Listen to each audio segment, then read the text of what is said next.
దేవుడు మనందరితో మాట్లాడడానికి ఇష్టపడే దేవుడు కనుక ధ్యానపూర్వకంగా ఈ వాక్యాలు చదువుదాం. బైబిల్స్ లేని వారు నేను చదువుతున్నప్పుడు జాగ్రత్తగా వినండి. 8వ అధ్యాయము 26వ వచనం నుంచి. ప్రభుదూత నీవు లేచి దక్షిణముగా వెళ్ళి యెరూషలేము నుండి గాజాకు పోవు అరణ్య మార్గమును కలిసి కొనుమని ఫిలిప్పుతో చెప్పగా అతడు లేచి వెళ్ళెను. అపోస్తుల కార్యాలు 8:27వ వచనం. అప్పుడు ఐథోపియాలో రాణి అయిన కందాకే క్రింద మంత్రి అయి ఆమె యొక్క ధనాగారం అంతటి మీదను ఐథోపియుడైన నపుంసకుడు ఆరాధించుటకు యెరూషలేమునకు వచ్చి ఉండెను. అతడు ఆరాధించి తిరిగి వెళ్ళుచు తన రథం మీద కూర్చుండి ప్రవక్త అయిన యెషయా గ్రంథము చదువుతుండెను. అప్పుడు దేవుని ఆత్మ ఫిలిప్పుతో నీవు ఆ రథము దగ్గరకు పోయి దానిని కలుసుకొనమని చెప్పాను. ఫిలిప్పు దగ్గరకు పరిగెత్తుకొని పోయి అతడు ప్రవక్త అయిన యెషయా గ్రంథము చదువుచుండగా విని నీవు చదువుతున్నది గ్రహించుచున్నావా అని అడుగగా అతడు ఎవడైనను నాకు త్రోవ చూపకుంటే ఎలాగూ గ్రహింపగలనని చెప్పి రథమెక్కి తనతో కూర్చుండమని ఫిలిప్పును వేడుకొనెను. ఆ తర్వాత 35వ వచనం. అందుకు ఫిలిప్పు నోరు తెరిచి ఆ లేఖనమును అనుసరించి అతనికి యేసును గూర్చిన సువార్త ప్రకటించెను. వారు త్రోవలో వెళ్ళుచుండగా నీళ్లున్న ఒక చోటికి వచ్చినప్పుడు నపుంసకుడు ఇదిగో నీళ్లు, నాకు బాప్తిసమిచ్చుటకు ఆటంకమేమని అడిగి రథము నిలుపుమని ఆజ్ఞాపించాను. ఫిలిప్పు నపుంసకుడును ఇద్దరును నీళ్ళలోనికి దిగిరి. అంతటా ఫిలిప్పు అతనికి బాప్తిసమిచ్చాను. వారు నీళ్ళలో నుండి వెడలి వచ్చినప్పుడు ప్రభు దూత ఫిలిప్పును కొనిపోయాను. నపుంసకుడు సంతోషించుచు తన త్రోవను వెళ్ళాను. అప్పుడు ఫిలిప్పును మరి ఎన్నడూను చూడలేదు. అయితే ఫిలిప్పు అజోతులో కనబడిన అక్కడి నుండి కైసరునకు వచ్చే వరకు అతడు పట్టణములన్నింటిలో సంచరించుచు సువార్త ప్రకటించుచు వచ్చాను. చిన్న ప్రార్థన చేసుకుందాం. దయచేసి అందరూ తలలో ఉంచుదాం. ప్రతి ఒక్కరూ ఒక నిమిషం తలలో ఉంచి ప్రార్థన చేద్దాం. దేవుడి దినం మనతో మాట్లాడలాగున ప్రభువా నాతో నీవు మాట్లాడు ప్రభు. ప్రతి ఒక్కరు తలలో ఉంచాలి, కళ్ళు మూసుకొని. ప్రభు ఈ దినము నీ వాక్యానుసారంగా నేను జీవించడానికి మీరు నాతో మాట్లాడబోతూ ఉన్నారు. ఆ వాక్యాన్ని అర్థం చేసుకోవడానికి సహాయం చేయండి. ఆ వాక్య ప్రకారము పరిశుద్ధంగా అంతరంగంలో బయట లోపల ఒకే రీతిగా యథార్థంగా నేను జీవించడానికి నాకు సహాయం చేయి ప్రభు. పరిశుద్ధుడా నీకు వందనాలు. ఇక్కడ ఉన్న ప్రతి ఒక్కరము మేమందరము నీ పాద సన్నిధిలో ప్రభు వినయముతో తగ్గించుకొని దినం నిన్ను బ్రతిమలాడుకుంటా ఉన్నాం. మాతో మాట్లాడండి ప్రభు. నీ వాక్యాన్ని మాకు ఇచ్చావు, దీన్ని గ్రహించే జ్ఞానము కూడా దయచేయండి. దీని లోతు, దీని మర్మం ఎంతో లోతైనది ప్రభు. మానవ జ్ఞానముతో దీన్ని అర్థం చేసుకోలేము. నీ ఆత్మీయ సత్యాలు మేము గ్రహించడానికి ఇదేనో మా ఆత్మీయ నేత్రాలు తెరవమని ప్రార్థన చేస్తా ఉన్నాం. ఎవరెవరు ఏ పరిస్థితిలో వచ్చారో, ఎవరెవరు ఏ ఇబ్బందుల్లో ప్రభు, ఏ బలహీనతలతో వచ్చామో సమస్తము ఎరిగిన దేవుడవు. ప్రతి ఒక్కరిని మీ ఆత్మ స్వాధీనంలో మీరు ఉంచుకోండి. నీ చిత్తాన్ని పరిపూర్ణంగా నెరవేర్చుకోమని మరొకసారి దౌర్భాగ్యుడను తండ్రి, ఎందుకు పనికిరాని నన్ను నీ సిలువ చాటు మరుగుపరిచి మీరు మాత్రమే ప్రభు ఏదైనా మీ నామాన్ని మహింపరచుకోమని నిష్ప్రయోజకులము సహాయం చేయండి. మీ నామానికి వందనాలు చెల్లిస్తూ మా మధ్యన మీరు ఉన్నందుకు వందనాలు చెల్లిస్తూ సజీవుడమైన దేవుడవు ప్రభువా, నీ అధికారానికి మేము ఒప్పుకొనుచు యేసు నామములో ప్రార్థించి వేడుకొనుచున్నాం తండ్రి, ఆమేన్. ఈరోజు ఒక ప్రాముఖ్యమైన అంశాన్ని మనం ధ్యానించుకోబోతా ఉన్నాం. దీనికి మన అంశము శిష్యునికి ఉండవలసిన లక్షణాలు. యేసు ప్రభుని వెంబడించే వ్యక్తికి ఉండవలసిన లక్షణాలు, క్వాలిఫికేషన్స్ ఆఫ్ ఎ డిసైపుల్. నేను వాక్యంలోకి వెళ్ళకముందు ఒక భక్తుడు రాసిన పుస్తకాన్ని చివరి పేజీలో ఒక పేరా రాశాడు ఆయన. దాన్ని నేను వివరించడం కంటే చదవాలని అనుకుంటా ఉన్నాను. కొద్దిగా జాగ్రత్తగా ఈ మాటలు గమనించండి. గత 42 సంవత్సరాలు దేవుని సేవలో ఉన్న నేను జరిగిన సేవా పరిచర్యలను స్వపరీక్ష చేసుకొనుటకై పూనుకొంటిని. నా పరిచర్య ఫలితముగా అనేక మంది ప్రభువుని నమ్మి క్రైస్తవులయ్యారేమో కానీ అందరూ శిష్యులు మాత్రం కాలేదు. అని తెలుసుకొని ఎంతో పరితాపానికి గురయ్యాను. సంఘములోని విశ్వాసులందరూ సంఘ క్షేమాభివృద్ధి కొరకు పనిచేయాలనే ఉపదేశాలు తరచుగా చేశాను, కానీ క్రియాశీలకమైన శిష్యరికాన్ని ప్రతి ఒక్కరికి అలవర్చుటలో చాలా వరకు విఫలుడనయ్యాను. నా కాపరత్వములోని సంఘము నుండి కొందరు సేవకులు సమర్పించుకొని సేవకులుగా ఇతర స్థలాలకు వెళ్ళి సేవ చేయుచున్నప్పటికీ వారి వ్యక్తిగత జీవితంలో శిష్యుడు నామమాత్రుడిగానే ఉన్నాడు కానీ అని గ్రహించి చేసేది లేక నిస్సహాయుడిగా మిగిలి ఉన్నాను. తీరానికి చేరని నావలా నా సేవ ఉన్నదా అనిపించి మనస్తాపం చెందుతున్నాను. ప్రభువు నాకు అప్పగించిన సంఘమును కాయుటకు సేద్యపరచుటలో ఇంకా ఎటువంటి జాగ్రత్తలు తీసుకొని ఉంటే బాగుండేది అని పదే పదే ఆలోచిస్తూ ఈ దుష్పదములో వాక్యమును పరిశీలిస్తూ అట్టి నిస్సహాయ స్థితిలో నుండి ఈ చిన్న పుస్తకము రాస్తున్నాను. నా వంటి పొరపాటు మరో సంఘ కాపరి పరిచర్యలో జరగకూడదని ఆశిస్తూ. ఈ మాటలు చదువుతున్నప్పుడు మీకు అర్థమై ఉంటుంది ఆ భక్తుని పరితాపన ఏంటంటే, నేను వాక్యం బోధించినప్పుడు చాలామంది క్రైస్తవులు అయ్యారు, చాలామంది సంఘ క్షేమం కొరకు పనిచేశారు, చాలామంది మిషనరీలుగా వెళ్ళారు, కానీ చాలా తక్కువ మంది శిష్యులుగా నేను తయారు చేశానని సేవా పరిచర్య చివరిలో చాలా గొప్ప భక్తుడు ఆయన రాస్తూ ఉన్నాడు. ఇక్కడ ఎంతమంది క్రైస్తవులము అని అంటే మనందరం కూడా చేయెత్తుతాం, కానీ ఎంతమంది యేసు ప్రభుకి శిష్యులము అని అంటే ఎంతమంది చేయెత్తగలం? ఎందుకంటే శిష్యులు క్రైస్తవులు అనబడిరి అనే మాట రాయబడి ఉంది. యేసు ప్రభుని వెంబడించిన వ్యక్తులు క్రైస్తవులుగా జీవించాలని ప్రభు కోరుకోలేదు, ప్రభు శిష్యులుగా ఉండాలని కోరుకున్నాడు. శిష్యులే క్రైస్తవులు అనబడిరి, క్రైస్తవులు శిష్యులు అనబడలేదు. కనుక ఈ దినము చాలా విచారమైనది, లేక ఎంతో భారముతో ప్రార్థన చేయాల్సింది. మన వ్యక్తిగత జీవితాలు పరిశీలించుకోవాల్సింది.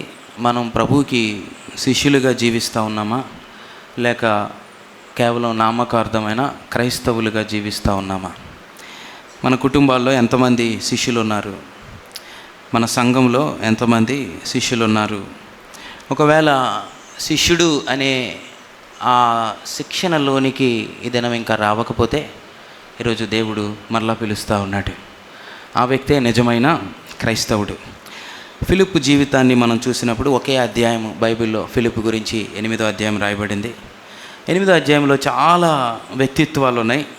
పోయినసారి యూత్లో పోయిన వారం సుమారు ఒక 16 విషయాలు ధ్యానించాం, కానీ అందులో ఒక 4 విషయాలు మాత్రమే నేను తీసుకున్నాను ఈరోజు.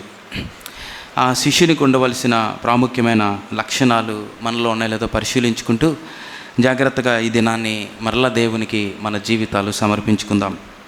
మొట్టమొదటిది 8వ అధ్యాయము 26వ వచనాన్ని నేను చదువుతా ఉన్నాను. ప్రభు దూత, నీవు లేచి దక్షిణముగా వెళ్ళి యెరూషలేము నుండి గాజాకు పోవు అరణ్య మార్గమున కలుసుకొనమని ఫిలిప్పుతో చెప్పాను. అతడు లేచి వెళ్ళెను. దేవునికి మహిమ కలుగును గాక.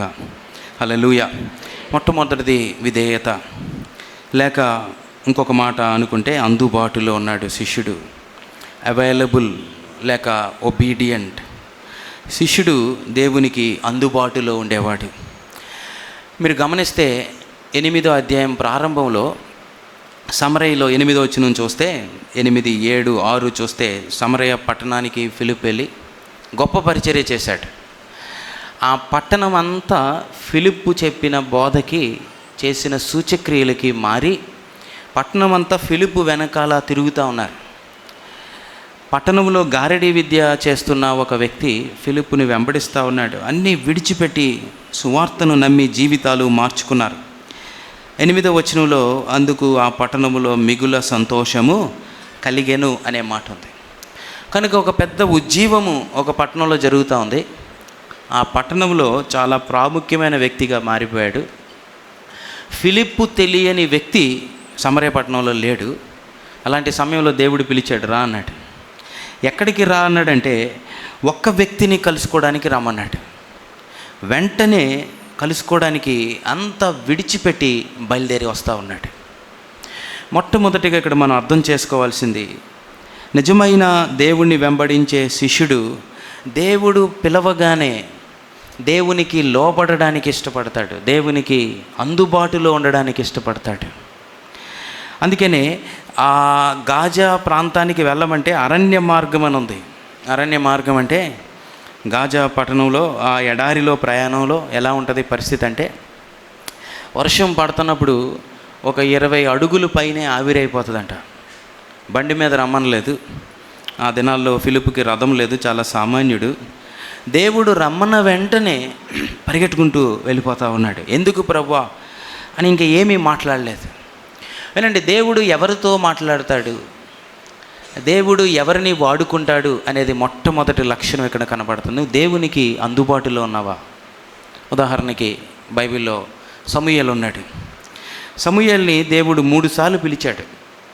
సమూయేలు అనగానే పరిగెట్టుకుంటూ లేచి 3 సంవత్సరాల వయసు ఏలీ దగ్గరికి వెళ్ళి నిలబడ్డాడు. మీరు పిలిచారు, వచ్చాను, ఏం చేయాలని అడిగాడు. అడిగితే ఏలీ అన్నాడు, నేను పిలవలేదన్నాడు. రెండోసారి మరలా పిలిచాడు దేవుడు, మళ్ళీ ఏలీ దగ్గరికి వెళ్ళాడు. మరలా పిలిచాడు, మళ్ళీ ఏలీ దగ్గరికి వెళ్ళాడు. మీరు గమనించండి, మూడోసారి ఏలీకి అర్థమైంది ఎవరు పిలుస్తున్నారని, దేవుడు పిలుస్తున్నాడని. ఒక భక్తుడు ఇలా అన్నాడు, దేవుడంట మొదటి 3 సార్లు సమూయేలుని పిలవలేదు, మొదటి 3 సార్లు ఏలీని పిలిచాడు. వినండి ఎందుకు ఇలాగన్నాడో భక్తుడు. ఎందుకు అన్నాడంటే, ఏలీకి దేవుడు పిలుస్తున్నాడని 3వసారి అర్థమైంది. అర్థమైతే ఏలీ చక్కగా మంచం మీద నిద్రపోతూ, నువ్వు వెళ్ళి దేవునితో ఏం చెప్పాలంటే, నీ దాసుడు ఆలకిస్తున్నాడు, ఆజ్ఞ ఇమ్ము అని చెప్పు అన్నాడు. గమనించండి ఎందుకు ఇది ప్రాముఖ్యమైందంటే, మనం ఆలోచించాల్సింది, ఏలీతో దేవుడు మాట్లాడి చాలా సంవత్సరాలు అయిపోయింది. అప్పటికే యెహోవా వాక్కు కరువాయను. దేవుడు నీ పక్కనున్న వ్యక్తితో మాట్లాడుతున్నాడు. ఆయన వయసు 3 సంవత్సరాలు. నీ దగ్గరికి వచ్చి 3 సార్లు చెప్పాడు ఆయన, నన్ను ఎవరో పిలుస్తున్నారంటే ఏలీ అంటున్నాడు, నేను పడుకోవాలి, నువ్వు వెళ్ళి విను. ఈయనకి తెలుసు దేవుని ముందు ఎలాగా జీవించాలి, దేవుని ముందు ఎలా లోబడాలో ఈయనకి బాగా తెలుసు, దేవుని ముందు ఎలా మోకరించాలో తెలుసు. ఆజ్ఞ ఇమ్ము, నీ సేవకుడు ఆలకిస్తున్నాడని చెప్పడం తెలుసు. దేవుడు మాట్లాడుతున్నాడంటే నిర్లక్ష్యానికి అలవాటు పడిపోయాడు, సోమరితనానికి అలవాటు పడిపోయాడు. దేవుడు మాట్లాడుతుంటే ఏమీ పర్వాలేదు అని అనుకొని నీతో మాట్లాడతాడు కదా, రేపు వచ్చి నాకు చెప్పు అంటున్నాడు. నిజంగా ఇది ఆలోచిస్తే మీరు గమనించండి, యెహోవాకు కరువైపోయింది, దేవుడు ఇంకొక వ్యక్తితో మాట్లాడుతున్నాడంటే ఎంత రోషం పుట్టాలి. దేవుడు సమూయేలుని లేపినప్పుడు, సమూయేలు ఎక్కడికి వెళ్తున్నావు, ఏలీ దగ్గరికి వెళ్ళొద్దు, నేనే దేవుడిని, నేను నీతో మాట్లాడడానికి వచ్చాను అని చెప్పగలడు దేవుడు. ఎందుకు 3 సార్లు ఏలీ దగ్గరికి పంపించాడు ఆలోచించండి. ఎందుకు పంపించాడంటే, ఏలీ దగ్గరికి వెళ్ళే అవకాశం, అనుమతి లేక అవైలబిలిటీ లేకపోతే ఏలీ దగ్గర అందుబాటులో, దేవుని దగ్గర అందుబాటులో ఏలీ లేడు. ఏలీ మధ్యలో నిద్ర సోమరితనాన్ని పెట్టుకున్నాడు. రాత్రి తన జీవితంలో దేవునికి అడ్డుగా ఉండడానికి ఏదో పెట్టుకున్నాడు. రేపు పొద్దున మాట్లాడతానన్నాడు. పొద్దున్నే పిలిచి పిల్లోడిని అడిగాడు, ఏం మాట్లాడాడు దేవుడని. ఏం మాట్లాడాడంటే, ఏలీ రేపు జరగబోయే యుద్ధంలో నువ్వు చచ్చిపోతావని చెప్పాడు. నువ్వే కాదు నీ కుమారులు 2 చనిపోతారని చెప్పాడు. ఆ తర్వాత ఈ కోడలు చనిపోతుంది, తర్వాత ఆ మందసం ఇశ్రాయేలు నుంచి బయటికి వెళ్ళిపోతుంది. బహుశా ఆ రాత్రి ఇంకొక ఆఖరి అవకాశం దేవుడు ఏలీకి ఇచ్చాడు. ఇప్పుడైనా ఏలీ మోకరించి ప్రార్థన చేస్తాడేమో, ఇప్పుడైనా ఏలీ ఒకవేళ దేవుని స్వరాన్ని వినడానికి ఆసక్తిని చూపిస్తాడేమో. అంటున్నారా జాగ్రత్తగా? ఎన్నిసార్లు దేవుడు మనలను దాటి వెళ్ళిపోయాడు. అందుబాటులో లేకపోవడానికి కారణాలు ఆయనకి సోమరితనం అవ్వచ్చు, లేకపోతే ఇంకొకటి అవ్వచ్చు. మన జీవితంలో కారణం ఏంటి? ఇంకొకటి ఆలోచించండి. ఇశ్రాయేలీలో ఆ రాత్రి చాలామంది నిద్రపోతున్నారు, లక్షల మంది పిల్లలు నిద్రపోతున్నారు, కొన్ని లక్షల మంది యవనస్తులు నిద్రపోతున్నారు, పెద్దవారు నిద్రపోతున్నారు, చాలామంది యాజకులు నిద్రపోతున్నారు. అందరినీ దేవుడు దాటి వచ్చేసాడు, ఎవరిని దేవుడు లేపలేదు. ఎందుకు లేపలేదు గమనించండి. ఎందుకు లేపలేదంటే, ఈ వ్యక్తులలో దేవునికి అందుబాటులో ఉండి విధేయత చూపించే లక్షణాలు వారిలో లేవు. అందుకే దేవుడు వారితో మాట్లాడినా వారు పని చేయరని అర్థమైపోయి దేవుడు దాటి వెళ్ళిపోయాడు. ఎన్నిసార్లు ఈ వారం దేవుడు దాటి వెళ్ళిపోయాడు మనల నుంచి? గమనించండి, దేవునికి ఎవరు లేక మన దగ్గరికి రాలేదు దేవుడు. అది ఎప్పుడు మనం గుర్తుంచుకోవాలి. మనకి ఏ దిక్కు లేక దేవుని దగ్గరికి వెళ్ళాం. వింటున్నారు జాగ్రత్తగా? దేవునికి ఏ దిక్కు లేక మన దగ్గరికి రాలేదు, మనకి ఏ దిక్కు లేక దేవుని దగ్గరికి వెళ్ళాము. దేవుడు చూస్తూ ఉన్నాడు ఎవరికి ఆసక్తి ఉంది. ఈ వాక్యం వింటున్నప్పుడు దయచేసి వ్యక్తిగతంగా మన హృదయాలు పరిశీలించుకుందాం. ఎన్నిసార్లు దేవుడు దాటి వెళ్ళిపోయాడు? శిష్యునికి ఉండవలసిన మొట్టమొదటి లక్షణం, దేవునికి అందుబాటులో ఉన్నావా? దేవుడు పిలవగానే అబ్రహాం అన్నాడు, చిత్తము ప్రభువా అన్నాడు. ఏం చేయాలి ప్రభు? అది అర్ధరాత్రే. ఏం చేయాలి ప్రభు అని అంటే దేవుడు అన్నాడు, నువ్వు లేచి నీ కుమారుడిని నాకు బలివి అన్నాడు. అబ్రహాము చిత్తం ప్రభువా, వెంటనే స్పందిస్తూ ఉన్నాడు. ఎంతమంది మన జీవితంలో దేవుడు మాట్లాడుతున్నప్పుడు వెంటనే స్పందించే వ్యక్తిత్వం మనకుంది? నిజమైన శిష్యుడు దేవుడు నాతో మాట్లాడతాడు అన్నట్లు చూస్తాడు. దుప్పి నీటి వాగుల కొరకు ఆశపడినట్లు చెప్దాం గట్టిగా, దేవా నీ కొరకు నా ప్రాణము తృష్ణగొనుచున్నది, ఆశగొనుచున్నది.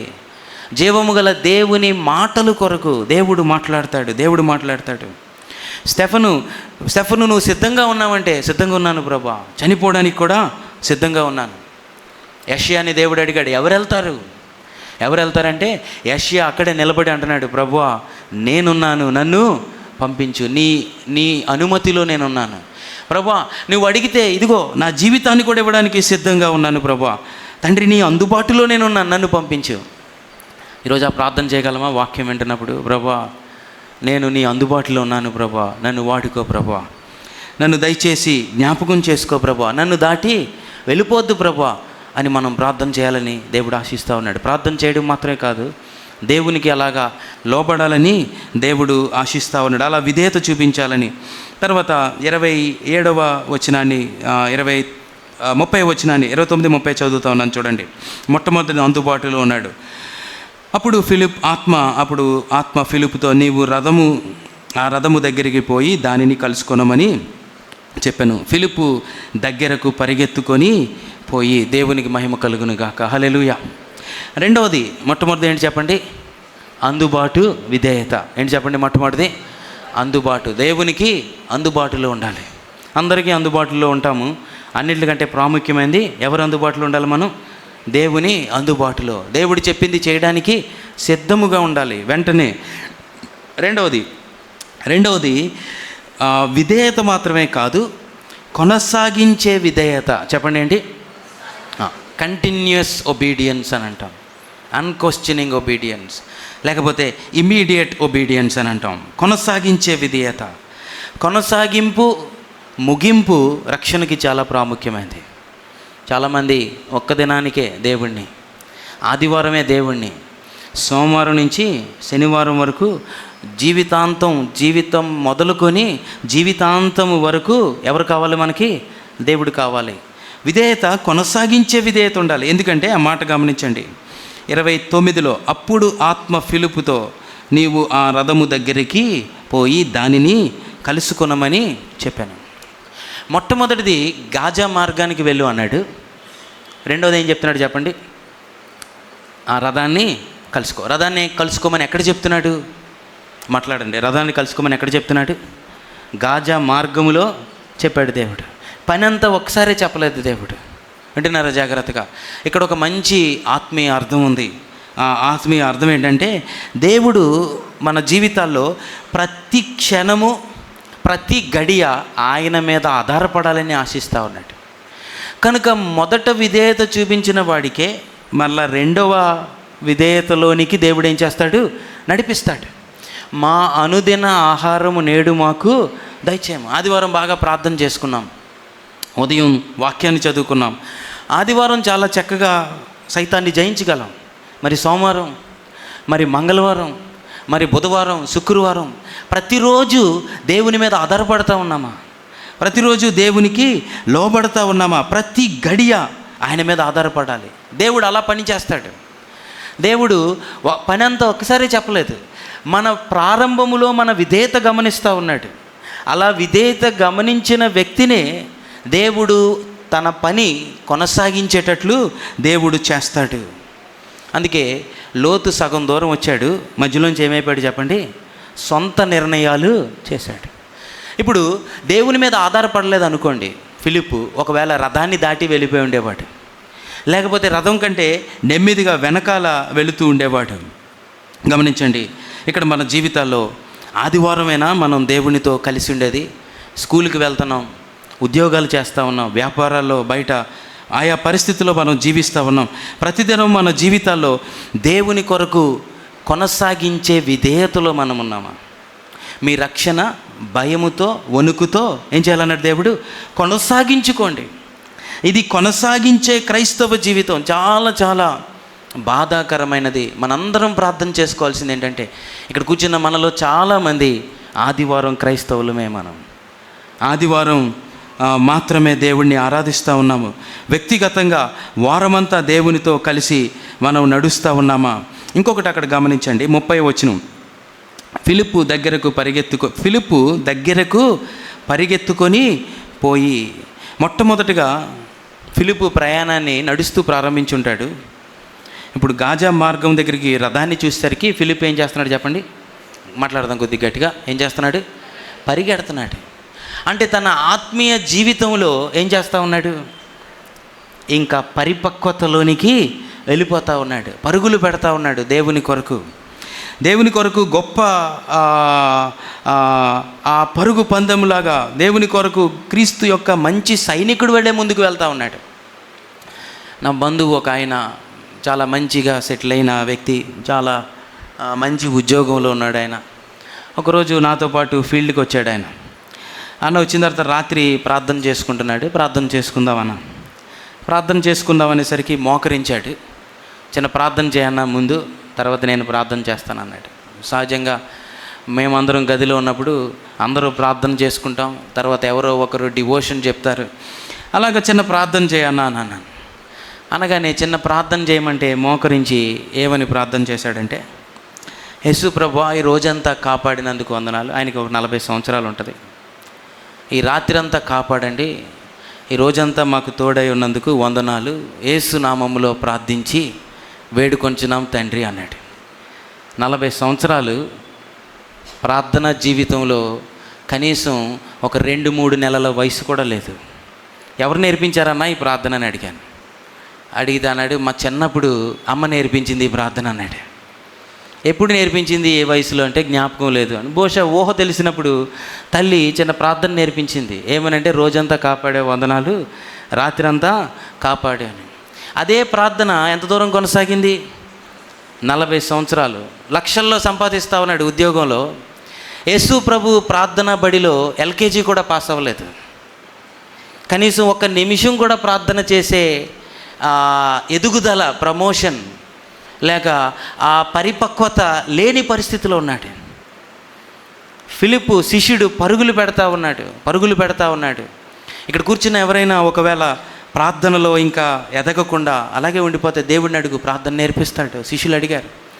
మన జీవితాల్లో దేవుని నమ్మిన వ్యక్తులంగా క్రైస్తవ జీవితంలో ఏ స్థాయిలో ఉన్నాం? ప్రార్థనలో ఏ స్థాయిలో ఉన్నాము? మన జీవితాల్లో వాక్య ధ్యానములో సమూయేలు మంచి స్పీచ్ ఇచ్చాడు. చివరి అధ్యాయాలు మీరు 1 సమూయేలు గ్రంథం చదివితే తన చివరి ఫేర్వెల్ స్పీచ్ అలాంటి నిలబడి అన్నాడు, మీ ముందు ఇన్ని సంవత్సరాలు నేను పరిచర్య చేశాను, ఎవరి దగ్గరైనా ఏదైనా నేను ఆశించానా చెప్పండి? ఎప్పుడైనా నా మనసులో అనవసరమైన తలంపులు పెట్టి బయట ఒకటి లోపల ఒకటి కలిగి మీ ముందు సేవ చేశానా? ఒకవేళ నేను ఏదైనా అన్యాయంగా ఎవరి దగ్గరైనా తీసుకుంటే ఇదిగో ఈరోజు మీకు ఇచ్చేస్తాను, మీ ముందు నిలబడ్డాను, నా ముందు ఎవరైనా ఏలెత్తి చూపించగలరా? ఎందుకంటే నా జీవితాన్ని ముగించేస్తున్నాను, అయిపోయింది. ఒకవేళ ఎవరైనా వేలెత్తి చూపిస్తే సరి చేసుకుంటాను, లేక తిరిగి దాన్ని ఇచ్చేస్తాను. అంటే తన రక్షణ ఎంత బాగా కొనసాగించుకుంటున్నాడో గమనించండి. విన్నారా జాగ్రత్తగా?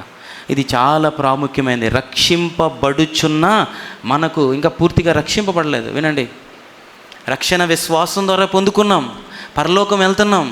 అయితే ఇంత గొప్ప రక్షణ నిర్లక్ష్యము చేసిన ఎడలా ఎలాగూ తప్పించుకుందాం.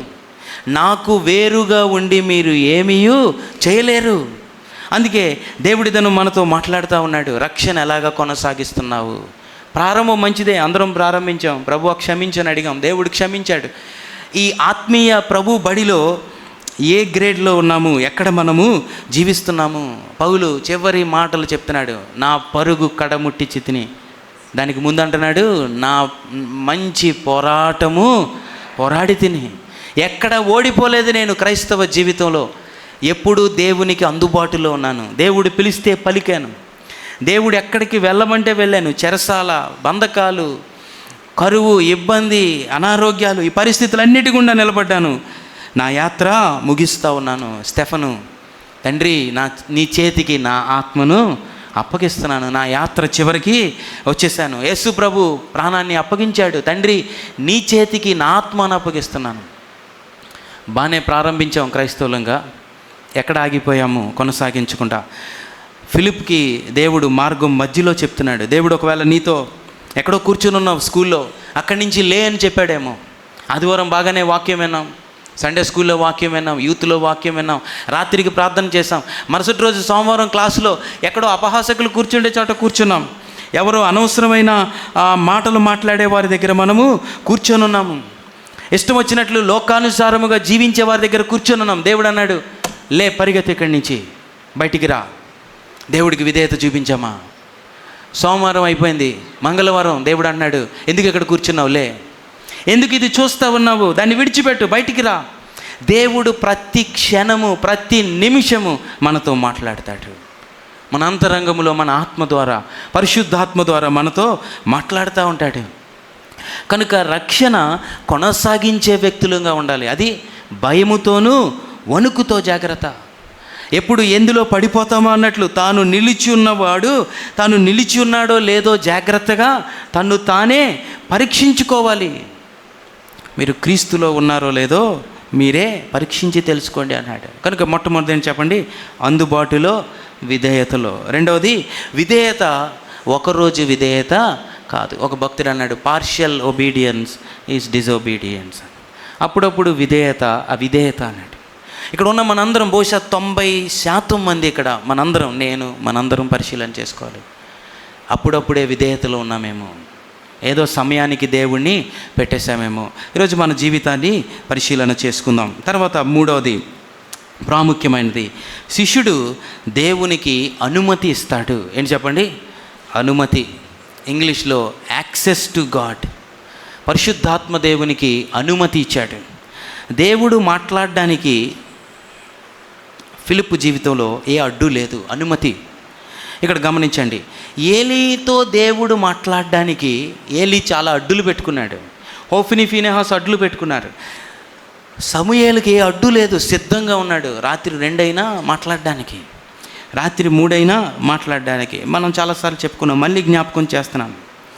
దేవునికి అనుమతి ఇవ్వని వ్యక్తి తన జీవితంలో, తన జీవిత కథ అంతా కూడా విఫలమైపోతుంది. సొలొమోను జీవితం గురించి చాలాసార్లు చెప్పుకున్నాం. దేవుడికి అనుమతి ఇవ్వలేదు. దేవుడు ఎంతోమందిని పంపించాడు. దేవుడిని పంపిస్తే దేవుడి మాట వినడానికి ఇష్టపడలేదు. జీవితం అంతా ఆ పనులు ఈ పనులు పెట్టుకున్నాడు. 13 సంవత్సరాలు ఇల్లు కట్టాడంట, 7 సంవత్సరాల మందిరాన్ని కట్టాడు, ఇంకొక 20 సంవత్సరాలు డ్యామ్స్, రిజర్వాయర్స్ తవ్వించాడు. ఇలాగా అన్ని పనులు పెట్టుకున్నాడు. ఈ లోపల జీవితం అంతా అక్రమంలో జీవిస్తూ ఉన్నాడు. జాగ్రత్త వినండి, కొన్నిసారి చెప్పుకున్నా, మళ్ళీ జ్ఞాపకం చేస్తూ ఉన్నాను. సొలొమోను సమయంలో ఎక్కడ ఒక్క ప్రవక్త కనపడ్డా? మిగతా ప్రతి రాజు దగ్గర ఏదో ఒక ప్రవక్త కనబడతాడు. సొలొమోను దగ్గర ప్రవక్త ఎందుకు కనబడలేదంటే, సొలొమోనే నేను పెద్ద జ్ఞానిని అనుకున్నాడు. నాకు ఎవరు చెప్పాల్సిన అవసరము, ఎవరు సొలొమోను దగ్గరికి వచ్చినా సొలొమోనే బోధించాడు, కానీ బోధించబడడానికి ఇష్టపడలేదు. టీచబుల్ అని అంటాం.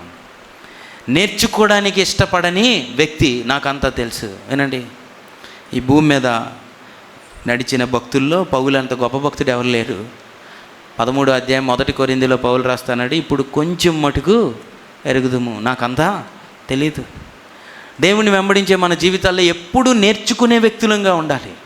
ఈరోజు దేవుడు ఏం మాట్లాడతాడో దాన్ని సరిచేసుకోవాలని ఇష్టపడే వ్యక్తులుగా ఉండాలి.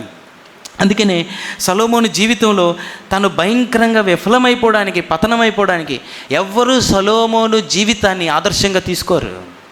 ఏముంది ఆదర్శంగా తీసుకోవడానికి? తన జీవితం అంతా ఫెయిల్యూర్, జీవితం అంతా ఓటమి, వ్యర్థం. తనే అన్నాడు, వ్యర్థం వ్యర్థం వ్యర్థం నా జీవితం. ఏదో ఒక్క ప్రార్థన ప్రారంభంలో చేశాడు, దేవా నాకు జ్ఞానము దయచేయని. అదే ప్రారంభంలో విధేయత చూపించాడు, కొనసాగింపు అంతా తనకిష్టం వచ్చినట్లు జీవిస్తూ ఉన్నాడు. ప్రారంభంలో క్రైస్తవుడని పేరుతో ప్రారంభించాము, శిష్యునిగా దాన్ని కొనసాగిస్తూ ఉన్నామా? లేకపోతే మన జీవితాల్లో పతనము చాలా త్వరలో మనము ఆత్మీయమైన పతనాన్ని చూస్తాం. శారీరకంగా ఉన్నత స్థాయికి వెళ్ళచ్చు. సొలొమోను అంత ధనవంతుడు ఎవరు లేరు, సొలొమోను అంత ఆస్తిపరుడు ఎవరు లేరు. సొలొమోను పరిపాలించిన దినాల్లో వెండికి విలువ లేదని ఉంది, అంటే వెండి రోడ్డు మీద పాడేసేవారంట. అంత ఆస్తి, అంత గొప్ప పరపతి కలిగిన సొలొమోను ఆత్మీయంగా చాలా దిగజారిపోయిన స్థితిలో విఫలమైపోయాడు. నేను ఒకసారి చెప్పాను, ఒక మంచి సేవకుడు, పెద్ద మిషనరీ సంస్థ స్థాపించిన వ్యక్తి ఒకసారి పాపంలో పడిపోయాడని ఒక విషయాన్ని మీకు చెప్పాను. FMBB, విశ్వవాణి, ఆ తర్వాత IEM, mission to the blind కాదు, ఇంకా వేరే 4-5 సంస్థలు స్థాపించిన భక్తులు, శామ్ కమలేషన్ గారు, ప్యాట్రిక్ జోషువా గారు, వీళ్ళంతా స్నేహితులు, ఎమిల్ జప్సింగ్ గారు. అయితే ఇందులో ఈ 4-5 ఒక వ్యక్తి చాలా గొప్ప భక్తుడు. ఆయన కాలి ధూళికి కూడా నేను పనికిరాను, కానీ ఒక మంచి ఆత్మీయ పాఠం ఉందని చెప్తా ఉన్నాను ఈ మాట. అందులో ఒక సేవకుడు 2,000 మంది మిషనరీలు ఆ సంస్థలో, 1,500 కంటే ఎక్కువ మంది సువార్థికులు పతనం, అనవసరమైన అక్రమానికి వెళ్ళి పడిపోయిన పరిస్థితి. అప్పుడు శామ్ కమలేషన్ గారు ఒకసారి ఆర్కేడియా అనే ప్రాంతంలో, నేను యూఎస్లో ఉన్నప్పుడు ఆర్కేడియా ప్రాంతానికి ఆయన కలవడానికి వెళ్ళినప్పుడు, అంకుల్ మిమ్మల్ని ఒక ప్రశ్న అడగాలి, అది చాలా పర్సనల్ క్వశ్చన్, వ్యక్తిగతమైంది, మీరు ఏమనుకోనంటే నేను అడుగుతానన్నాను. బాబు చెప్పు అన్నాడు. అంకుల్ మీ స్నేహితుడు అంత ఉన్నత స్థాయికి ఎదిగాడు, వరల్డ్స్ పాస్టర్స్ అసోసియేషన్ ప్రెసిడెంట్ చేశాడు ఆయన. జాన్ స్టాట్ అని ఇంగ్లాండ్ దేశంలో చాలా పెద్ద భక్తుడు, మహాభక్తుడు. ఈయనకి పర్సనల్ అసిస్టెంట్గా ఇచ్చేవారు ఇంగ్లాండ్ దేశం వెళ్తే, యూకేలో టూర్ చేసినప్పుడు. అంత భక్తుడు అంకుల్. ఆయన పడిపోతున్నాడని మీకు తెలిసే ఉంటుంది కదా, మీరు ఎప్పుడు వెళ్ళి ఆయన్ని కరెక్ట్ చేయలేదా, మీరు ఎప్పుడు వెళ్ళి ఆయనతో మాట్లాడలేదా అని అడిగాను. అడిగితే అన్నాడే, బాబు సాధు, ఒకసారి ఆయన కలవడానికి నేనున్న ప్రాంతం దగ్గర ఒక మీటింగ్కి వచ్చాడు, చాలా పెద్ద హోటల్లో ఉన్నాడు. ఆయన కలవడానికి నేను వెళ్ళాను. అందరూ స్నేహితులే, ఒరే అనుకునే స్నేహితులు, చాలామంది కింద వెయిట్ చేస్తున్నారు ఆయనతో మాట్లాడడానికి. నేను వెళ్ళిపోయాను, డైరెక్ట్గా నేరుగా రూమ్కి వెళ్ళిపోతే ఒక పర్సనల్ అసిస్టెంట్ నన్ను ఆపి ఎక్కడికి వెళ్తున్నారని అడిగాడు. అంటే నేను పలానా వ్యక్తిని కలవడానికి వెళ్తున్నాను, నా స్నేహితుడిని కలవడానికి వెళ్తున్నానంటే అన్నాడు, పేపర్ మీద మీ పేరు రాసేవ్వండి అన్నాడంట. పేపర్ మీద శామ్ కమలేషన్, your friend has come to see you, నీ స్నేహితుడు వచ్చి ఆయన చూడడానికి నిన్ను అని లోపలికి పంపించాడు. ఆయన నిజంగానే బిజీగా ఉండి ఉంటాడు. ఆ రోజు ఏదో మీటింగ్ జరుగుతూ ఉంది, ఎవరో కూర్చున్నారు. ఆ పేపర్ వెనకాల ఇంకొకటి రాసి పంపించాడంట, Sam I'm busy, I'll see you again, నేను మళ్ళీ నిన్ను కలుసుకుంటాను, నేను ఫోన్ చేసి మాట్లాడతాను, లేకపోతే కలుసుకుంటానని పేపర్ మీద రాసి పంపించేశాడట. సాధు ఆ పేపర్ నేను చేతిలో పెట్టుకొని ఇంటికి కారులో బయలుదేరుతూ ఏడ్చుతూ వెనక్కి వచ్చేసాను. Because he did not allow me, నన్ను అనుమతించలేదు. ఆయన్ని సరిచేస్తానని తెలుసు, నన్ను అనుమతించలేదు. ఆ నెలకి ఆ పరిస్థితి అంతా బయట పడిపోయింది, ఆ పరిస్థితి అంతా అందరికీ అర్థమైపోయింది. ఎప్పుడైతే అర్థమైపోయిందో ఆ సంస్థలో నుంచి తీసేశారు, వరల్డ్స్ పాస్టర్స్ అసోసియేషన్లో నుంచి తీసేశారు. అది ప్రక్కన పెడితే దేవుని నామానికి ఎంత అవమానం కలిగింది. ఎందుకంటే జీవితంలో అంతా నాకు తెలుసు అనుకునే స్థాయికి ఎదిగిపోయాడు ఆయన. ఆ తర్వాత జీవితంలో ఉన్నతమైన ప్రసంగాలు, ఎంతో గొప్ప భక్తి జీవితాన్ని జీవించి కొన్ని వేల మందికి ఆశీర్వాదంగా పశ్చాత్తాపడి ఆయన జీవితాన్ని ముగించాడు. వినండి జాగ్రత్తగా, సొలొమోను పతనమైపోవడానికి కారణం ఏంటంటే నాకు అన్నీ తెలుసు. నేను ఇంకొక మాట ఏంటంటే అహం. నేను ఎవరి మాట విన్ను, నేను అనుకున్నదే చేస్తాను. నాశనానికి ముందు గర్వం నడుస్తుంది, అహంకారం నడుస్తుంది. శిష్యుడు ఎప్పుడు అహంకారంతో ఉండడు, శిష్యుడు ఎప్పుడూ కూడా దేవునికి అనుమతిస్తాడు. తన జీవితంలో తనని సరిచేసే వారిని పెట్టుకోలేదు. ఎందుకు సరిచేసేవారిని పెట్టుకోలేదు అని అంటే, సత్యము తన జీవితంలో బయలుపరచబడినప్పుడు అది తనని గాయపరుస్తుంది, దానికి ఒప్పుకోవట్లేదు. విన్నారా? జీవితంలో సరిచేసే స్నేహితులు ఉన్నారా? మనల్ని పొగిడే స్నేహితులు ఉన్నారా? జీవితంలో సరిచేయబడ్డానికి మనం ఇష్టపడతా ఉన్నామా? దావీదు పతనమైపోకుండా నిలబడడానికి కారణం ఏంటంటే, దావీదు జీవితంలో 3-4 ప్రవక్తలు ఉన్నారు. జనాభా లెక్క ప్రారంభించిన వెంటనే యోవాబు వచ్చి అన్నాడు, దావీదు నువ్వు చేస్తుంది తప్పు, నువ్వు అలా చేయడానికి వీల్లేదు. సామాన్యమైన సైనాధిపతి వచ్చి చెప్పాడు. నాతాను ప్రవక్త వచ్చి, దావీదు నువ్వు నరహంతకుడు అని చెప్పాడు, నువ్వు దౌర్భాగ్యుడు అని చెప్పాడు. ఒప్పుకున్నాడు దావీదు. దాను ప్రవక్త వచ్చాడు, బెత్షెబా లోపలికి వచ్చి చెప్పింది, నువ్వు రాజ్యంలో ఇలా జరుగుతోంది, సొలొమోన్ని రాజుగా చేయాలి, పరిస్థితి ఇలా జరుగుతుంది అని చెప్పినప్పుడు దావీదు విన్నాడు.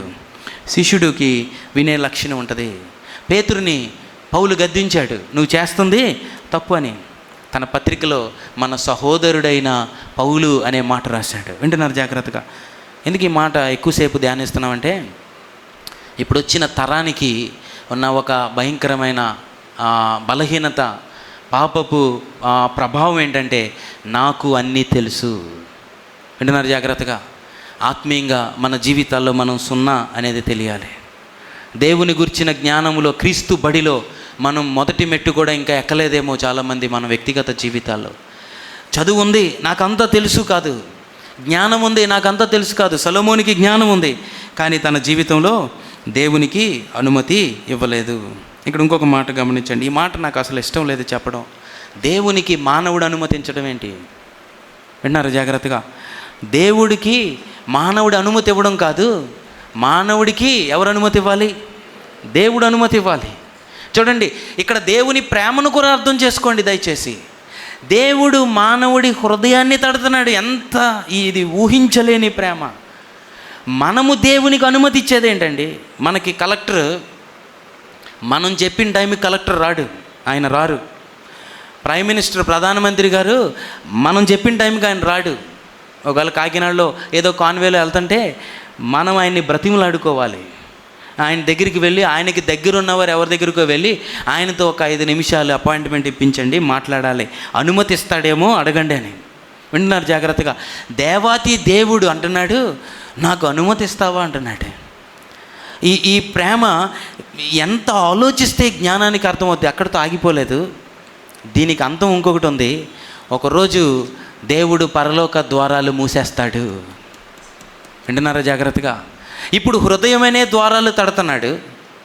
అనుమతిస్తావా? నువ్వు అనుమతిస్తే నేను లోపలికి వస్తానన్నాడు.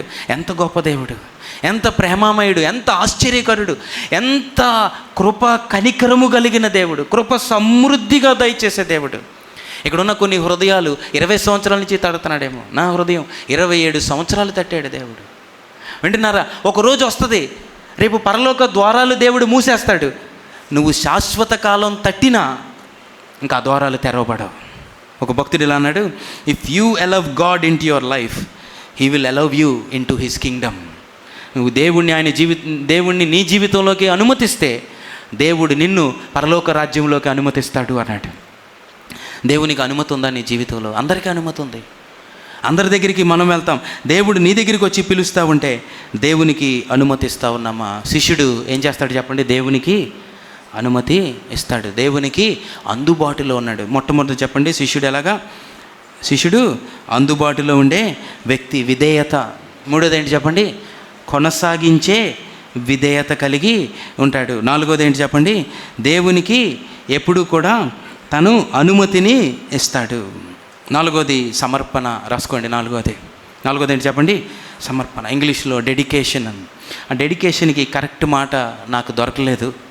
అంకిత భావము అనే ట్రాన్స్లేషన్ ఉంది. చెప్పండి గట్టిగా, అంకిత భావము. అంకిత భావం. 30వ వచనాన్ని చదువుతున్నాను, మరలా గమనించండి. ఫిలిప్పు దగ్గరకు పరిగెత్తుకొని పోయి అతడు ప్రవక్త అయిన యెషయా గ్రంథము చదువుచుండగా విని, నీవు చదువుతున్నది గ్రహించుచున్నావా అని అడగగా. దేవునికి మహిమ కలుగునుగాక. హల్లెలూయా, హల్లెలూయా. గమనించండి, నీవు చదువుతున్నది గ్రహించుచున్నావా. దేవుడు ఏ పని మీద పంపించాడో అదే మాట్లాడుతున్నట్టు. ఇంకా హిడెన్ ఎజెండా అంటాం, రహస్య ఉద్దేశాలు ఏమీ లేవు. ఏ పని మీద వెళ్ళాడో ఆ పనే చేస్తూ ఉన్నాడు. ఇక్కడ ఇంకొకటి గమనించాలి ప్రాముఖ్యమైనది. ఆ ప్రాముఖ్యమైనది ఏంటంటే, వెళ్తున్న వ్యక్తి సామాన్యమైన వ్యక్తి కాదు. ఎవరు చెప్పండి? ఆయన కందాకే రాణి, ఐథియోపియా దేశానికి ఫైనాన్స్ మినిస్టర్. ఐథియోపియా ఆఫ్రికా దేశము డైమండ్స్కి ప్రసిద్ధి. వెలగల రాళ్ళు, డైమండ్స్కి, ఈ బంగారానికి ప్రసిద్ధి. ఆ ఘనాగారం అంతటి మీద కూర్చున్న వ్యక్తి అంట. ఎలా తయారై ఉంటాడో ఊహించండి. రథము ఆపమని ఆజ్ఞాపించాననుంది. 2-3 రథాలతో బయలుదేరాడు. వెనకాల సైనికులు ఉన్నారు. బహుశా ఒక 50-60 మందితో వస్తున్నాడేమో. ఆయన వస్త్రధారణే ఒక పెద్ద డిప్లొమాట్ లాగా, ఫైనాన్స్ మినిస్టర్ దేశానికి. బహుశా ఆయన అలంకరణతో ఉండుంటాడు. దాంట్లో దేనికి ఆకర్షింపబడలేదు. వెళ్ళడం నువ్వు చదువుతుంది నువ్వు గ్రహించావని అడిగాడు. గమనించండి. నేను ఎలా అనుకున్నా, ఒకవేళ నాకు మారు మనసు లేకపోతే నేను వెళ్ళగానే ఇలాగని ఉండుంటేవాడినేమో. సార్, మిమ్మల్ని కలవడం చాలా సంతోషం, నా అదృష్టం.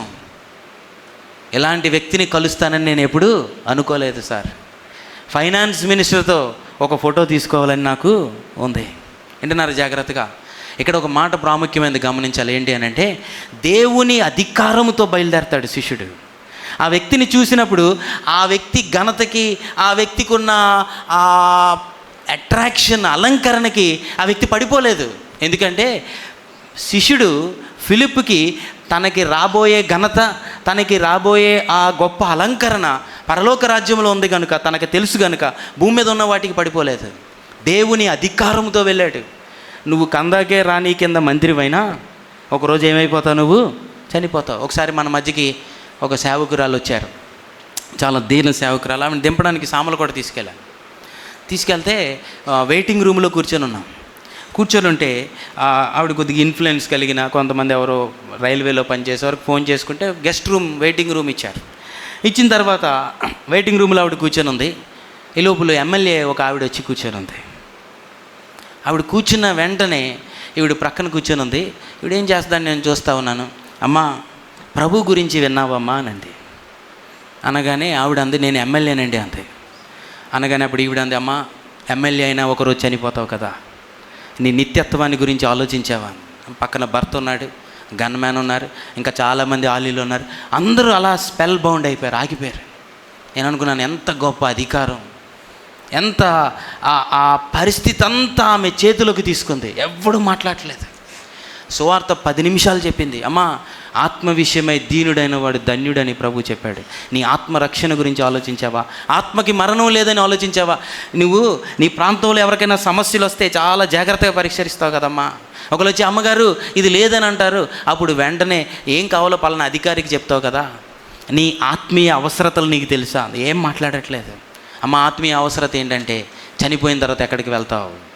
నీ ఆత్మకి మరణము లేదు. నిన్ను సృష్టించిన దేవుని దగ్గర నుంచి ఆత్మ, ఆయన ఆత్మస్వరూపుడు కనుక ఆయన ఆత్మలో పాలు నీకు ఇచ్చాడు. ఆయన ఓదగా మనిషి జీవాత్మ ఆయను. మరలా దేవునితో నువ్వు కలుసుకోవాలంటే ఎలా కలుసుకుంటావమ్మా? పాపం చేశాం కదా, తలంపులో, హృదయంలో ఏదో ఒక సమయంలో పాపం చేశాం కదా అని ప్రభు మత్తయి సువార్త 5వ అధ్యాయం మోహపు చూపు, కోపం ఇవన్నీ చెప్తాం. చాలా జాగ్రత్తగా వింటా ఉంది. సువార్త అంతా చెప్పేసింది. చెప్పిన తర్వాత అంది, అమ్మ ప్రార్థన చేయనా అంది. ఈ లోపల ట్రైన్ అనౌన్స్మెంట్ ఇచ్చారు. ప్రార్థన చేయనా అంటే ఆవిడ ఏమీ మాట్లాడలేదు, ఏమీ భయపడలేదు. నిలబడింది, చెప్పులు ప్రక్కన పెట్టి ప్రార్థన చేసింది. ప్రభువా, ఎమ్మెల్యే గారిని నీ చేతులకు అప్పగిస్తాను, కుటుంబాన్ని నీ చేతులకు అప్పగిస్తాను. చాలా గొప్ప బాధ్యత ఆమెకి ఇచ్చావు. అంతకంటే గొప్ప బాధ్యత ఆమె ఆత్మరక్షణ నాకు ఇచ్చావు ప్రభువా, ఈ భాగ్యానికే వందనాలు. ఆమెకు సువార్త ప్రకటించాను, ఇంకా నీ పని ప్రభువా అని వెళ్తున్నానమ్మా అంటే ఆవిడ లేచి నిలబడి 2 చేతులతో దండం పెట్టి పంపించేశాను. వింటున్నారు జాగ్రత్తగా. దేవుని అధికారము ఈ రోజుల్లో దీన్ని లేక లోకాన్ని చూసి, ఆ పరిస్థితి ఈ పరిస్థితిని చూసి ఆకర్షింపబడతా ఉన్నాము. శిష్యుడు లోకానికి ఆకర్షింపబడ్డు. శిష్యుడు ఎటు పడితే అటువైపు చూసి, ఆ ఆకర్షణ వైపు చూసి దానితో కొట్టుకొని వెళ్ళి అడుగుతున్నాడు, నువ్వు చదువుతుంది నీకు అర్థమవుతుందా? నీ పేరేంటి? ఎక్కడి నుంచి వచ్చావు? ఏంటి నీ పరిస్థితి? ఏమీ మాట్లాడట్లేదు. ఏం మాట్లాడుతున్నాడంటే దేవుడు ఏ పని మీద పంపించాడో ఆ పనే మాట్లాడుతున్నాడు. ఇక్కడ ఇంకొకటి కూడా మనం ఆలోచించాలి. అదేంటంటే గాడ్లీ కాన్వర్జేషన్, ఆత్మానుసారమైన సంభాషణ. చెప్పండి, ఏంటి చెప్పండి? ఆత్మానుసారమైన సంభాషణ. ఎక్కడ దాకా అవసరం లేదు. ఈరోజు చర్చ అయిపోయిన వెంటనే చాలామందికి ఆత్మానుసారమైన సంభాషణ ఉండదు. ఇక్కడే మందిరంలోనే అనవసరమైన మాటలు, అనవసరమైన లేనిపోయిన సంభాషణలు. దేవుణ్ణి నమ్మిన శిష్యుడు అనవసరమైన మాట ఒక్కటి కూడా మాట్లాడు. ఈరోజు ప్రార్థన చేయి, కాలేజీలో చదువుతుంటే, స్కూల్లో చదువుతుంటే, పని చేస్తున్న చోట, ప్రభువా వ్యర్థమైన మాటలు నా నుండి తీసివేయి ప్రభువా. వెళ్ళాడు, ఏ పని మీద వచ్చాడో ఆ పని మీద మాట్లాడుతున్నాడు. దైవ చిత్తానుసారమైన సంభాషణ. ఇంకొకటి కూడా పెట్టుకోవచ్చు పేరు, దానికి ఏంటంటే వాక్యానుసారమైన వర్డ్లీ. దానికి ఆపోజిట్ ఏంటి, వ్యతిరేకం ఏంటంటే లోకానుసారమైన సంభాషణ. వరల్డ్లీ వేరు, వర్డ్లీ వేరు. వాక్యానుసారము, లోకానుసారము. బైబిల్లో మలాకీ గ్రంథంలో ఒక మంచి మాట ఉంది చూడండి. మలాకీ గ్రంథానికి వెళ్దాం. మలాకీ గ్రంథము చివరి గ్రంథము, పాత నిబంధన. అక్కడ దేవుడంట మనుషులు, దేవుడు నమ్మిన బిడ్డలు మాట్లాడుతున్నప్పుడు ఆయన వింటాడు అనే మాట రాయబడి ఉంది. 3వ అధ్యాయము 16వ వచనం. అప్పుడు యెహోవా యందు, చదువుదాం అందరం. అప్పుడు యెహోవా యందు భయభక్తులు గలవారు ఒకరితో ఒకడు మాట్లాడుచుండగా యెహోవా చెవియొగ్గి ఆలకించెను. మరియు యెహోవా యందు భయభక్తులు గల ఆయన నామమును స్మరించు వారికి జ్ఞాపకార్థముగా ఒక గ్రంథము ఆయన సముఖమందు. ఈరోజు ప్రభువా నా సంభాషణ మార్చు, నా మాటలు మార్చు, అనవసరమైన సంభాషణ నుంచి నన్ను విడిపించు ప్రభువా, నన్ను దయచేసి నువ్వు జ్ఞాపకము చేసుకో ప్రభు అంటే దేవుడు మన సంభాషణ మార్చాలని చూస్తూ ఉన్నాడు. ఇంకొక పాయింట్ కూడా అనుకోవచ్చు, స్ట్రైట్ టు ద పాయింట్ అంట. ఏది మాట్లాడాలని అనుకున్నాడో అది మాట్లాడడానికే వచ్చాడంతే. ఇంకా వాళ్ళని మెప్పించడం, వీడిని మెప్పించడం ఏమీ లేదు. దేవుడు చెప్పింది చెప్పినట్లు చేశాడు. వింటున్నారా? ఈ మాట మనం ఎలా వర్తించుకుంటామంటే, దేవుడు నిన్ను ఎందుకు స్కూల్కి పంపిస్తున్నాడో ఆలోచించావా? దేవుడు ఎందుకు ఉద్యోగం ఇచ్చాడో ఆలోచించామా ఎప్పుడైనా? దేవుడు ఎందుకు మన జీవితాల్లో మనకి వ్యాపారాలు ఇచ్చాడు? దేవుడి ఉద్దేశం ఏంటి మన జీవితాల్లో? వినండి జాగ్రత్తగా. ఎక్కడికి వెళ్ళినా దేవుని పనిలో ఉన్నాడు, గాడ్స్ డ్యూటీలో ఉన్నాడు. నువ్వు చదువుకుంటున్నావు కానీ దేవుని పనిలో ఉన్నావు అనేది మర్చిపోద్దు. నీ పరిశుద్ధత కాపాడుకోవడం మర్చిపోద్దు. అనవసరమైన సంభాషణ దగ్గర ఉన్నావు, అక్కడి నుంచి లేచి ప్రక్కకు వెళ్ళిపోవడం మర్చిపోద్దు. లేక అక్కడే ఉండి దాన్ని మార్చగలిగే వ్యక్తిలాగా ఉండాలని దేవుడు మాట్లాడుతూ ఉన్నాడు. వినండి జాగ్రత్తగా. దానియేలు అలాగే పనిచేశాడు. ఇక్కడ చాలామంది ప్రభుత్వాల్లో పనిచేసేవారు ఉన్నారు. దానియేలు పనిచేసినప్పుడు దానియేలు ప్రభుత్వం కింద పనిచేస్తూనే ఉన్నాడు, కానీ ప్రభుత్వము కంటే హృదయాంతరంగాన్ని చూసే దేవునికి భయపడ్డాడు. అందుకే రాజు అన్నాడు, నీవు నిత్యము సేవించుచున్న నీ దేవుడు నిస్వార్థముగా, నా దేవుని దృష్టికి నేను నిర్దోషిని అన్నాడు. వింటున్నారా జాగ్రత్తగా?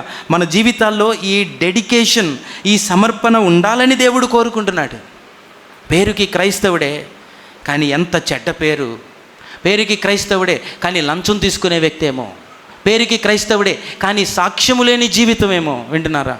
పేరుకి క్రైస్తవుడే కానీ తన జీవితంలో పంక్చువాలిటీ లేదేమో. సమయానికి రాడు, సరైన సమయానికి అప్పగించడు. దానియేలు జీవితంలో ఎక్కడ ఎవరు ఏ తప్పు చూపించలేనంత గొప్ప సాక్ష్యాన్ని శత్రువుల ముందు విడిచిపెట్టాడు. Dedication to the work. దేవుడు అప్పగించిన పనికి నమ్మకంగా పనిచేస్తూ ఉన్నాడు. పని చేయమంటే ఎక్కడ ఏ లోటు లేకుండా, అన్యాయము చేయకుండా తాను పని చేస్తూ ఉన్నాడు.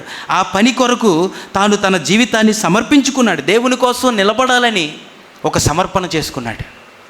నా జీవితాన్ని బట్టి దేవుని నామం మహింపరచబడాలని కోరుకున్నాడు.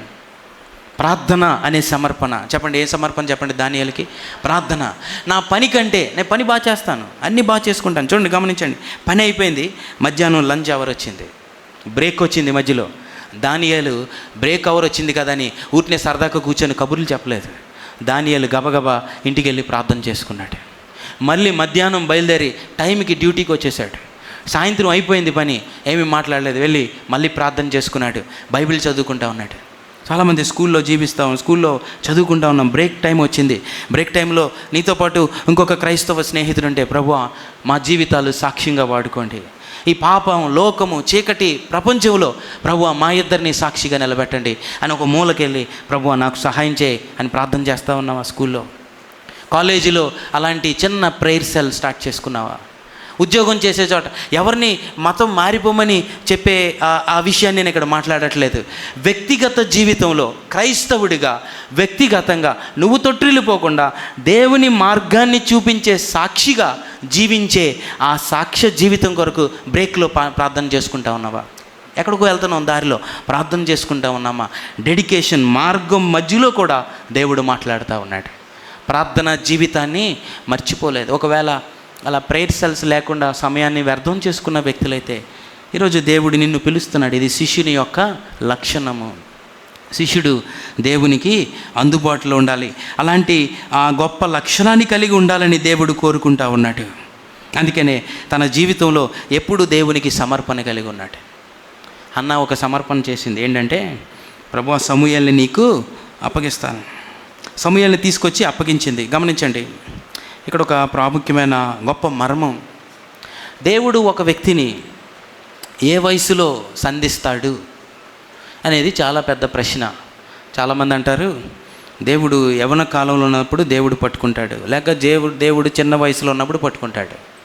అన్న ఒక పెద్ద మర్మానికి మంచి జవాబు చెప్తుంది. ఏంటనంటే, దేవుడు ఒక వ్యక్తితో మాట్లాడడానికి 3 సంవత్సరాలు చాలంట. ఎంత చెప్పండి? 2 సంవత్సరాలైనా మాట్లాడతాడు దేవుడు. 1 సంవత్సరం అయినా మాట్లాడగలడు. ఎందుకంటే దేవుడు పుట్టించిన వ్యక్తి, దేవుడు పుట్టించిన బిడ్డలు. సమూయేలు జీవితాన్ని 3 సంవత్సరాల వయసులో సమర్పించుకున్నాడు. చాలామంది ఇంకా పర్వాలేదు, ఇంకా కొంత చూద్దాం మొన్న ఒక వ్యక్తితో మాట్లాడుతుంటే ఇంకా పర్వాలేదు. జాగ్రత్త వినండి. 3 సంవత్సరాల వయసులో దేవుడు ఒక వ్యక్తిని సంధిస్తే, ప్రభావితం చేస్తే, ఇక్కడ కూర్చున్న మన జీవితంలో ఎంత దూరం దాటి వెళ్ళిపోయాం. ఎన్ని సంవత్సరాలు దేవుడు మనలను పిలుస్తున్నా పట్టించుకోకుండా వెళ్ళిపోయాము. నా జీవితంలో 24 సంవత్సరాలు దేవుడిని పట్టించుకోకుండా వెళ్ళిపోయాను ముందుకి. వ్యక్తిగతంగా మన జీవితాలు పరిశీలించుకుందాం. దేవుడు ప్రతి దినము పిలుస్తా ఉన్నాడు. అందుకే సమూయేలు తన జీవితాన్ని 3 సంవత్సరాలప్పుడు అప్పగించుకున్నప్పుడు ఒక గొప్ప ప్రవక్తగా మారాడు, ఒక గొప్ప న్యాయాధిపతిగా మారాడు, ఒక గొప్ప యాజకుడిగా మారాడు. అబ్రహాము దేవునికి సమర్పించుకున్నాడు. ఏంటి సమర్పించుకున్నాడంటే, తన నిర్ణయం ఏంటంటే, దేవుని కోసం ఏదైనా చేస్తాను. ఆలోచించండి, దేవుడు ఏది అడిగితే అది ఇచ్చేస్తాను. నా సమయం అడిగాడే ఇస్తాను. దేవుడు లెమ్మంటే లేస్తాను, బిడ్డనిమ్మంటే ఇస్తాను, అది వదిలేయమంటే వదిలేస్తాను, బయలుదేరమంటే బయలుదేరతాను. తన నిర్ణయం, తన సమర్పణ ఏంటంటే, దేవుని కంటే ఇంకా ఎక్కువగా ఏది నేను ప్రేమించకూడదు. అది శిష్యుడి లక్షణం. వచ్చేయి అంటే వలలు విడిచిపెట్టి వచ్చేసారు. సుంకపు మెట్టు దగ్గర సీమోను కూర్చున్నాడు. ట్యాక్స్ అంతా కలెక్ట్ చేశాడు. డబ్బు సంచి అక్కడే ఉంది. సీమోను నన్ను వెంబడించంటే విడిచిపెట్టి వచ్చేసాడు. సమర్పణ. పాత నిబంధనలో లేవీలకి సమర్పణ ఇచ్చాడు. మీరు ఏ పని చేయకూడదు, మీరు దేవాలయపు పనే చేయాలి, యాజక పని చేయాలి. కొత్త నిబంధనలో పేతురు రాస్తున్నాడు, చీకటిలోని ఆశ్చర్యమైన వెలుగులోనికి మిమ్మల్ని పిలిచిన వాని గుణాతిశయములు ప్రచురం చేయడంతో మీరు రాజులైన యాజక సమూహము. ఇక్కడ ఉన్న మనందరి మీద దేవుడు ఒక బాధ్యతను పెడతా ఉన్నాడు. ఆ పని ఏంటి అని అంటే, దేవునికి సమర్పించుకొని 6 రోజులు పని చేసుకోమన్నాడు దేవుడు. కష్టపడి పని చేయాలి. 6 రోజులు కష్టపడమన్నాడు. 7వ రోజు అన్నాడు ఇది నాది అన్నాడు. 7వ రోజుని నాకు ఇవి అన్నాడు. నా జీవితంలో, మనందరి జీవితాల్లో దేవునికి సమయాన్ని సమర్పిస్తూ ఉన్నామా? మన జీవితాల్లో ఏది సమర్పించుకున్నా ఏంటి మన డెడికేషన్ ఏంటి? దేని వైపు ఉంది మన డెడికేషన్? యెహోషువ అంటున్నాడు, మీరు ఏం చేసుకుంటే అది చేసుకోండి, నేనును నా ఇంటి వారును యెహోవానే సేవిస్తాం. అది నా డెడికేషన్. మీరు ఎలా వెళ్ళాలనుకుంటే అలా వెళ్ళండి, నేను మిమ్మల్ని ఏమీ చేయలేను, కానీ నేనును నా ఇంటి వారును యెహోవానే సేవిస్తాము. ఏలియా ఒక సమర్పణ కలిగి ఉన్నాడు. అదేంటంటే, కరిమేలు పర్వతం పైన పడిపోయిన దేవుని బలిపీఠాన్ని కట్టాలని ఆశిస్తూ ఉన్నాడు. పడిపోయిన బలిపీఠాన్ని ఏం చేయాలంట? కట్టాలి. కరిమేలు పర్వతం మీద దేవుడికి బలిపీఠాన్ని కట్టారు. దాన్ని ఎవరో కాలుతో తన్ని తోసేశారు. లేకపోతే ఎవరో రాయి తీసేసి ప్రక్కన పాడేశారు. దొంగ తీసుకొని అవతల పాడేశారు. ఇర్మియా ఏలియా దాన్ని చూసి ఏడుస్తూ ఉన్నాడు, ప్రభువా పడిపోయిన బలిపీఠాన్ని నేనేం చేయాలి? కట్టాలి. అది నా సమర్పణ. పైకి వెళ్ళాడు, ప్రార్థన చేశాడు, అగ్ని కురిపించాడు, పడిపోయిన బలిపీఠాన్ని కట్టాడు. గమనించండి, పడిపోయిన ప్రార్థన బలిపీఠాన్ని ఈరోజు కడదాం. పడిపోయిన వాక్య సమయాన్ని ఈరోజు కడదాం. పడిపోయిన కుటుంబ ప్రార్థన ఈరోజు మరలా కడదాం. అన్నిటికంటే హృదయంలో పడిపోయిన దేవుని స్థలాన్ని మరలా కడదాం ఈరోజు. ఆ సమర్పణతో ఇక్కడి నుంచి మనం బయలుదేరి వెళ్ళాలని దేవుడు ఆశిస్తూ ఉన్నాడు. శిష్యుడు దేవునికి సమర్పించుకున్నవాడు, దేవుని పనిని చేయాలని ఆశిస్తున్న వ్యక్తి. చివరిగా శిష్యుడు దేవుని దాసుడు. చెప్పండి, శిష్యుడు దేవుని దాసుడు. మొట్టమొదటిది ఏంటి చెప్పండి? శిష్యుడు అందుబాటులో ఉంటాడు, విధేయత. రెండవది కొనసాగించే, ప్రశ్నించడు. మూడవది వెంటనే విధేయత చూపిస్తాడు. తర్వాత నాలుగవది శిష్యుడు అనుమతి ఇస్తాడు దేవునికి. ఐదవది శిష్యుడు తన జీవితంలో సమర్పణ కలిగి ఉన్నాడు. చివరిది ముగింపు, శిష్యుడు దాసుడిగా పనిచేస్తాడు, దేవుడు చెప్పింది చేస్తాడు. ఇక్కడ ఒక గొప్ప మాట ఏంటంటే, ఒకసారి మళ్ళీ చదువుదాం. 8వ అధ్యాయంకి వద్దాం. 30వ వచనాన్ని చదువుతా ఉన్నాను. 30వ వచనాన్ని. వారు త్రోవలో వెళ్ళిచుండగా నీళ్లున్న ఒక చోటకి వచ్చినప్పుడు నపుంసకుడు, ఇదిగో నీళ్లు, నాకు బాప్తిసం ఇచ్చుటకు ఆటంకమేమని అడిగి రథము నిలుపుమని ఆజ్ఞాపించాను. ఫిలిప్పు, నపుంసకుడు ఇద్దరును నీళ్ళలోనికి దిగిరి. అంతటా ఫిలిప్పు అతనికి బాప్తిసం ఇచ్చాను. వారు నీళ్ళలోండి వెడలి వచ్చినప్పుడు ప్రభు ఆత్మ ఫిలిప్పు కొనిపోయాను. నపుంసకుడు సంతోషించుచు తన త్రోవను వెళ్ళెను. అతడు ఫిలిప్పును మరి ఎన్నడూను చూడలేదు. దేవునికి మహిమ కలుగును గాక. హల్లెలూయా. ఒక్కసారే నపుంసకుడిని ఫిలిప్ ఏం చేసుకున్నాడు చెప్పండి? కలిశాడు. చెప్పండి, ఏం చేశాడు? ఒక్కసారే నపుంసకుడిని కలుసుకున్నాడు. ఒక్కసారే కలిశాడు, కానీ తన జీవితాన్ని ఏం చేశాడు చెప్పండి? మార్చేశాడు. తన సాక్ష్య జీవితాన్ని తన ముందు పరిపూర్ణంగా పెట్టాడు. తనకు తెలిసిన వాక్యాన్ని బోధించాడు. ఆ నపుంసకుడికి ఏమి నువ్వు దేవుణ్ణి నమ్మాలని బలవంతం చేయలేదు. అక్కడికి నీరు రాగానే నపుంసకుడే ఆపి ఏమంటున్నాడంటే, చూడండి 39వ వచనము, 38వ వచనం, 2వ భాగం. ఫిలిప్పు, నపుంసకుడు ఇద్దరు నీళ్ళలోనికి నాకు బాప్తిసం ఇచ్చుటకు ఆటంకమేమని అడిగి రథము నిలుపుమని ఆజ్ఞాపించెను. ఏం చేస్తున్నాడు చెప్పండి? తన జీవితము మారిపోయింది. జీవితాన్ని మార్చే సంభాషణ, లేక జీవితాలు మార్చేవాడు శిష్యుడు. దేవుని శక్తి, దేవుని ప్రభావం ద్వారా జీవితాలని మార్చే వ్యక్తి శిష్యుడు. వింటున్నారా జాగ్రత్తగా? అలాగ అనేక జీవితాలని ప్రభావితం చేసే వ్యక్తులుగా ఉన్నాం. ఒక్కసారే కలిశాడు. మిమ్మల్ని ఒక ప్రశ్న అడుగుతాను, చెప్పండి, ఎన్నిసార్లు జీవితంలో ఒక వ్యక్తిని ఒక్కసారి కలుసుకుంటాం? నేను చాలామందిని ఒకసారి కలిశాను. ఒక 10 నిమిషాలు ఆ వ్యక్తితో ఉండి ఉంటాం, ఒక నిమిషం ఒక వ్యక్తితో ఉండి ఉంటాం, ఒక గంట ఒక వ్యక్తితో ఉంటాం. మరలా ఎన్నడూ ఇంకా జీవితంలో ఆ వ్యక్తిని ఒక్కసారి కూడా కలుసుకోమే భూమి మీద. కానీ ఒక చోట కలుసుకుంటాం. ఎక్కడ చెప్పండి? ఎక్కడ కలుసుకుంటాం? దేవుని సింహాసనం ఎదుట కలుసుకుంటాం. ఆ రోజు ఏ వ్యక్తి కూడా నేను సాధువుని కలిశాను, సాధువు నాకు సువార్త ప్రకటించలేదని చెప్తే ఏమైపోతాం ఆ రోజు? ఒకవేళ తన సువార్త ప్రకటించి ఉండుంటే నేను మారి ఉండేవాడిని కదా ప్రభువా, లేకపోతే ఆ వ్యక్తి సాక్ష్య జీవితం జీవించి ఉండుంటే నేను మారి ఉండేవాడిని కదా ప్రభువా. ఈ వ్యక్తి క్రైస్తవుడని పేరు పెట్టుకున్నాడు, ఏ సాక్ష్యము లేదు అని మన వైపు చూపించి అడిగితే, నేను కలుసుకున్న ప్రతి వ్యక్తికి నేను మారు మనసు పొందకముందు సువార్త ప్రకటించలేదేమో, నేను రక్షింపబడిన తర్వాత ఎవరిని కలుసుకున్నా నా జీవితంలో చెప్పాల్సిన ఈ గొప్ప దేవుని సంతోషకరమైన సువార్త ఒక 2-3 మాటలు ఖచ్చితంగా చెప్తాను. రేపు దేవుని ఎదుట నేను నిలబడినప్పుడు, ఆ పరలోకంలో దేవుని సింహాసనం ముందు, న్యాయ తీర్పు ముందు నేను నిలబడినప్పుడు నాకు తెలియదు అనే ఆ ప్రశ్న మనలను ఎవ్వరూ వేయకూడదని దేవుడు మనతో మాట్లాడుతున్నాడు. శిష్యుడు అలా జీవిస్తాడు. శిష్యుని పని ఏంటంటే నిత్యత్వాన్ని గురించి మాట్లాడే వ్యక్తి. అందుకే తన జీవితంలో మరి ఎన్నడూ చూడలేదంట. ఎప్పుడు కలుసుకుంటాడంటే పరలోకంలో కలుసుకుంటాడు ఫిలిప్పు ఈ నపుంసకుడిని. నపుంసకుడు మారి ఐథోపియా దేశానికి వెళ్ళాడు. చరిత్ర చెప్తా ఉంది, నపుంసకుడు ఐథోపియా దేశం వెళ్ళిన తర్వాత 1.5-2 సంవత్సరాలకి ఐథోపియా దేశంలో 90% మంది యేసు ప్రభుకి శిష్యులుగా మారారు అనే ఒక మంచి వార్త చరిత్రలో రాయబడింది. ఆ 90% మంది దేవుని ప్రభు శిష్యులుగా మారడానికి కారణం ఎవరంటే, ఒక సామాన్యుడు ఒక గాజా మార్గంలో ఎడారిలో పరిగెట్టుకుంటూ వెళ్తున్నాడు. దేవుడు చెప్పింది నేను చెయ్యాలి, దేవుని కోసం నేను జీవించాలి. అనవసరమైన హిడెన్ అజెండాలు ఏమి లేవు, బయటికి ఒక మాట లోపల ఒక ఉద్దేశాలు లేవు. ఈయన గొప్ప వ్యక్తి కదా, ఈయన్ని మెప్పిద్దాము అనే అలాంటి మనుషుల్ని మెప్పించే ఆ జీవితాన్ని జీవించలేదు. దేవుడు ఏమి చెప్తే అది చేయాలని అనుకున్నాడు. చూడండి 39వ వచనాన్ని చదువుతా ఉన్నాను. వారు నీళ్ళలో నుండి వెడలి వచ్చినప్పుడు ప్రభు ఆత్మ ఫిలిప్పును కొనిపోయాను. ఆ మాట గమనించండి. నపుంసకుడు సంతోషించుచు తన త్రోవను వెళ్ళెను. దేవునికి మహిమ కలుగును గాక. హల్లెలూయా, హల్లెలూయా.